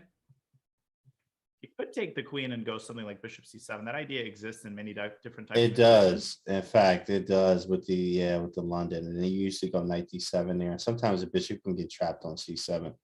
But yeah, so if black goes Rook D8, then that actually happens and the pawn is lost. So Jeffrey has to be quite careful. How he handles this. Aggressive. Very. Rook C8. Yeah, I like that move a lot. Rook C1, and we could have a queen trade any second. Neither side wants to trade queens on the opponent's terms. It's very complicated. Like, how do you make progress as black, or like at least make the better position? Maybe like it's hard. 7. Maybe E6. Yeah, just improve the position a little bit. It's about equal. Maybe a tiny bit more comfortable for white, but nothing major. Forehead cam moment. Yeah, guys. Yeah, you see the cams? They got the cams, right? You see the cams. You're going at it. The hair. Yeah, classic this is Min. He's classic. Right. It's classic. Exactly. Classic Min Lee right there. Yeah, he's in deep thought, guys, twirling the hair, going crazy. He's ready. Okay, he takes D4. We got a little change of pawn structure. This is kind of a Caro-Kann-esque structure. Still equal. Not much going on so far. You might see some sort of a repetition. The knight could come back to F6. And then bishop back to E2. Ricky won. Okay, he wants this I guess it's just a move, right? Yeah, bishop F1. Yeah, looks great. This one makes the most sense. There it is. 57 defending the queen. Again, cat and mouse game. Both sides want the opponent to trade queens on their terms. The reason black doesn't want to take, I think, potentially because if A takes B3 and then you get that pawn phalanx on the queen side, you don't necessarily want to allow it. But I don't know. We'll see. Knight F3, good move. Bishop E4 is possible. I think Jeffrey might go Bishop E4 here. Bishop E4 maybe back to D2. Yeah, and repeat. Yeah. And repeat. And then Jeffrey takes white. Colorless position. Yeah, definitely. Not much going on here. Yeah, hard to say how this game is going to end. Jeffrey's burning a little too much clock, in my opinion, though. Should be 4, Knight D2, and Min repeating. Min's not going to repeat here, I think. He's going to go something like, oh, he is maybe. Yeah, looks like he'll take one. Yeah. I don't know. With the white pieces, maybe he wants Bishop exactly. E2 here. You haven't playing white, it's tough. You don't really want to take the draw here. I think he's just. On the other hand, it's equal. I mean, you can't manufacture something against Jeffrey that's not there. So Min definitely agonizing here. You can sense the wheels turning in his brain. Should I take the draw? And I'll have the black pieces. I don't know. Then he went to the classic think, like, okay, you know what? There's got to be some here. There's 92 again, and there's a draw. Great result for Jeffrey. He draws with black, and now he's going to make a push to win this game and win this match with the white pieces. Let's watch. We have a Slav and an exchange. No, that's boring, right? Boring, but recently the top players have been playing it for a win. Yeah, and that's actually white has been able to play for wins. I've been seeing Yeah, that. this bishop e2 line is very dangerous. There's some g4 ideas. Mm, okay, yeah, I love it. I love I think that the stuff. idea is bishop f5 g4. Actually, this is sort of prophylaxis. So Baba style. Well, G4, we're about to H4. find. Oh, no, knight f3. Never mind. Oh, okay. Forget All it. right. Boring. All right. You're going to sleep, guys. Boo. Yep. Boo. Yep. Get your pillows ready. Wow. Boo. About to go to sleep. Wonderful time offer to draw. Jeffrey declined. I know He offered Jeffrey's a draw, playing really. this. Wow. He wanted to Well, take I in the think bullet. no, but Jeffrey will want to make a push here, even if it's equal. Jeffrey's good at squeezing these types of positions. Queen b3, knight c5. I've noticed Maybe that. just a tiny little something here for white that he can use to keep pushing. A3, b4. Jeffrey's not thinking draw. He's thinking, I'm going to boa constrictor this game. Yeah, I've seen him do very good with that. Like many games, it's just look dead even, boring, and he always finds a way to do more. It's very impressive. Yeah, b4. Well, that's what makes him 2,700. These players are able to squeeze anything from a dry position. Anything, yeah. Queen d2, I love it. And then b4, B2 just connecting grabbing the space. Absolutely. Knight coming to Knight c5, space on C5. the queen side. And that space advantage on the queen side is why I think white's a tiny bit better here. It's nothing major. Black should be able to hold a draw here, but it's a blitz game and it's harder to play precisely in these positions. I like what Jeffrey's doing here, despite it being boring. Oh, I love it. Yeah, I love it. I love it. Rook c3, doubling the rooks. Knight back. And then you can even play knight e1 and knight d3 in many cases. Okay. Jeffrey wants the c file. He wants control of the c file, which will give him, a sizable plus. If rook takes c1, you have knight f6, maybe. And oh, nice. Yeah, crippling the pawn structure. So after knight d7, I think Jeffrey wants takes some rook c1. Grab control of the file like this. We're about to see what Min captures with. I don't love Min's position here. There it is. Knight takes. Take. Pre-move. Rook c1. Got the file. And how do we progress here? H3. I mean, H3. Yeah, I like it. H3. Right. Improve. Queen b4. Wow. Oh, that's a nasty move because is. after trade, that rook is forcibly coming out to c7. Yeah, that was strong, guys. Queen b4.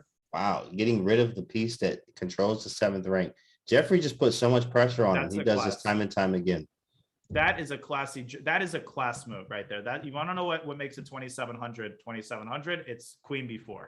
Yeah. Now it's not the end of the world for Min. Bishop g4, good move, setting up a potential trade. I think if black is careful, it should be much closer to a draw than to a white win. That is true. White does have the initiative, time, and activity. So after taking on b6, we do have rook c7. As Chess Brainiac says, tiny advantage, but okay, objectively the position is equal, but okay, white has maybe some chances, okay. That's exactly right. That's exactly right, Chess Brainiac, what's up, kid? I play queen b4. He says, if I play queen b4, will I reach 2,700 soon? Yeah, absolutely. Move to Charlotte. That's right. So I'll be seeing him around. All right. All right, kid. King f1. Yeah, that's a move. Yeah, queen b4 is strong. He's still in the think tank here. Min has not found a move yet. Bishop takes f3 or bishop h5 is the dilemma. I think you take on f3. I mean, otherwise, why did you play bishop g4?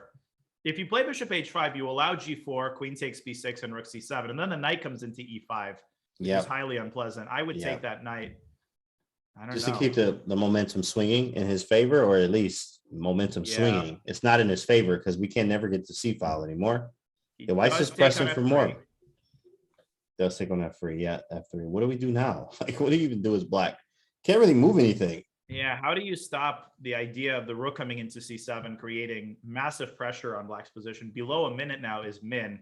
This is rough. Kind of grim here for black. The eval bar not showing a big advantage, though. Probably black has some way to coordinate the defenses, or maybe white just has no way to make progress in this position. Entirely possible too. Yeah, correct. There's probably no way. I mean, there is. I'm sure there's maybe some type of way. Should hold this. Min should hold this. He should get the king to d6, and I think it's going to be a draw. Hey, look at that. Look at that. When you think you have everything. I think Jeffrey should prepare e4. I think he has to open up the position as quickly as possible. Maybe even f3. Yeah, f3, king f2, e4. Absolutely looks good. Or f3, bishop e4, e5. e5. Bishop d3. I like bishop d3. Maybe getting the king over there too as well. But looking for a squeeze here is what we're looking for. B5. I saw b5, but I guess you don't. I guess he went for it. I wasn't too impressed with this. I think there might be a draw for pretty soon by Jeffrey. And then we go to a 1-0, and I think Jeffrey offered a draw. Wow, bro, he knows it all. All right, can't I gotta keep the illusion going. Oh my goodness, the profit, bro. I'm telling you, that was a good moment. Insane. Jeffrey draws, and they are going to tiebreaker, ladies and gentlemen. 1+0. Min must be happy at that. That was close. He was in a little bit of trouble at one point, but that's why Min is Min. Min over there talking to himself. You see him talking to himself. He's happy. He's confident. To the chat. Yeah, he's confident, guys. He's like, yeah, I'm going to the bullet portion, and I'm going to win. Very wholesome. Yeah, that's how he does it. He's very wholesome. You hear that word a lot from his channel. He's very wholesome guy.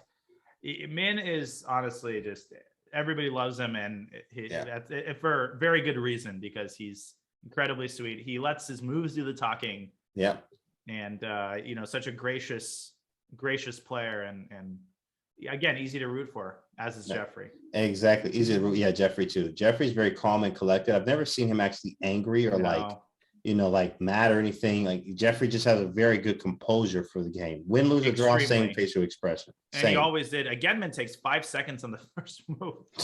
Bullet game with no increment. Right. Let's go. We've got a London system. Jeffrey has improved his bullet tremendously in the last year. Wow, he is 29.96. I didn't even see that. I'm telling you, he's good. B4 is coming. He's got a nice position here in the early going of the game. Min trapping the queen side with A4. Okay, let's see what happens. Takes. Bishop B5, knight D7. Advantage here for black. He's got pressure going F5, stopping E4, F3, preparing E4. Jeffrey doing really well here in the early going of the game. B3 would trap white's rooks, but maybe he doesn't want to close down the position just yet. Dang, Jeffrey is knight H5. That's a devastating move. Min is my goodness, trouble now. Oh my goodness. Look at him shaking his head right now. E5. G3 is forced. Shaking his head. King H8 is going to come. E5. No, G4 was bad too. Min is down 10 seconds on the clock as well. Only a miracle will save him. Jeffrey's got to move. Only a miracle. Jeffrey has to keep things moving. E4. This is completely winning. Anything wins here for black. Everything. Jeffrey has to, but he's got to speed up. He's taking way too long. Jeffrey's got to move. This is not a 3-0, young fella. This should be 7 bishop f6. Yeah, rook d1. Yeah. Rook e7, doubling the d file. Okay. I can't even move anything. Rook d2, rook d1, c3, pawn c3 seems annoying. A4 is hanging. Yeah. There it is. Rook a1. Oh, really, big fella? Wow. Oh my goodness. Rook e2, it's over. Oh, this is a family channel. Get this off the screen, please. Get this off the screen. There might be kids watching this. That is insane. Oh my goodness. That was a great game by Jeffrey. Min's got to hold his set up high. He did great, but Jeffrey Zhang just played a phenomenal game of bullet. Crushing queenside attack, transferred it to the center, pressed the gas pedal down.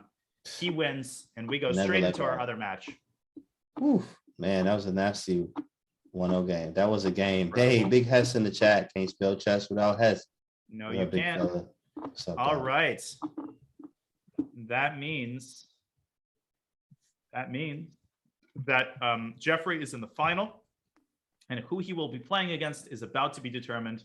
The next game is about to start, and that will be the match between Valery Sviridov and Kasper Drozdovsky. Sviridov has to be a pretty heavy favorite in this match, but the way Kasper has played, anything is possible. Yeah, correct. Very unpredictable.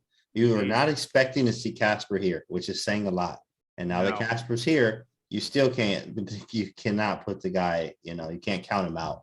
He made it this far. He can win. Okay, the games are about to begin. We are not going on break. We are going, do not pass go, do not collect $200. We go straight into the second match. Matchup, 2 games. Valery and Kasper. So who do you think is better there in that matchup? I think Valery. I'm just going to go with Valery there. Valery. I've seen him play. Valery is the favorite. Yeah, okay, definitely. Now, Valery he's got a weird style. He's very universal. I don't think he's got any sort of clear weaknesses. He's not the fastest player, so he doesn't want this to get into a time scramble. He wants to outplay Kasper, I think, positionally. Okay. But let's see. Kasper also, even in classical chess, Kasper plays very fast. I think that's why he's so good at blitz. Sort of Nepo style. Kasper is What do you say Casper's strengths are? Speed. Casper is, Yeah. you're going to see him just something out of a bullet. He's going to play fast in the opening and very tricky. Just creates problems for the opponent. He's a really good player. Yeah, Valeri, I've seen him play. I mean, I've seen him play all the time. And playing you many times, in fact, right? You guys just go back. He plays anyone and everyone all the time, and he hangs with everybody. He may be, you know, like down 7-8 times games here and there, but he gets a few wins. Yeah, he definitely plays all of the best players, and all of that experience is going to be transferred here. We'll see if he can apply it, score a victory to get into the final against Rostovsky. Yeah, Casper and Valeri. Valeri has a slight edge here. And waiting on the players to get ready. Yeah, we just wait on the players. Wait on the players. What's up? What's up, chat? Who you got in this matchup, chat? Who you think is gonna win? Casper, right? Or Valeri? Isn't Valeri from Russia, right? Yeah, Valeri is Russian. Hey, look. Yes, okay, very nice. Right there, that's already scary. We hope you're enjoying this tournament, this Chess Grand Prix format. Very nice. Okay. That's exactly right. Let us remind everybody what is on the line for this tournament. We have great prizes, Canty. Oh, really? We've got great prizes. What we got, bro? $2,500. That's a lot of things you could buy with that. That's first place. Second place, 1,800, very generous. And of course, there's a lot of pride on the line, and there's a ticket to the SEC. Okay. Everything is on the line here. These players are pouring out their blood, sweat, and tears into each game, which is what makes it fun. Actually, the knockout too. This knockout is whoever wins gets 1,000 on top of whatever they probably won to get to the knockout. Very nice. Extra 1K. Price, extremely generous. Back in my day, we did not even have internet tournaments. So. Really, Gary? I didn't know that, Gary. What did you have back then, Gary?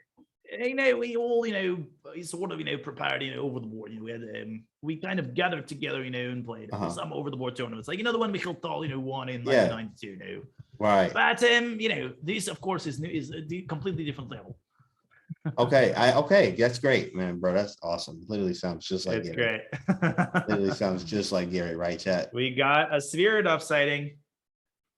I see him. We got a Sviridov sighting, and the game coming. Well, Gary has the British. I think Gary has a British lilt because he actually, little known fact, but Gary attended university, and he, I think, was a linguistics major. So he spoke English. Gary's English was really good even in his 20s, which was, rare for someone from the Soviet Union. But the way that he learned English is with sort of a British English pronunciation. I would imagine that the professors there, maybe they had British professors, but he definitely has a little bit of that British lilt to his voice. Right, with the Russian accent. Nice. And you got Gary. That's nice. Nice stuff. But look at them, the facial expressions. They serious right now. They real serious, especially Valeri. Valeri is locked in. Casper looks very just calm, which is good. You want to be like that. Like just calm, relax, just play. Yeah, Casper's going to go like Nepo style, Vichy style. But Magnus and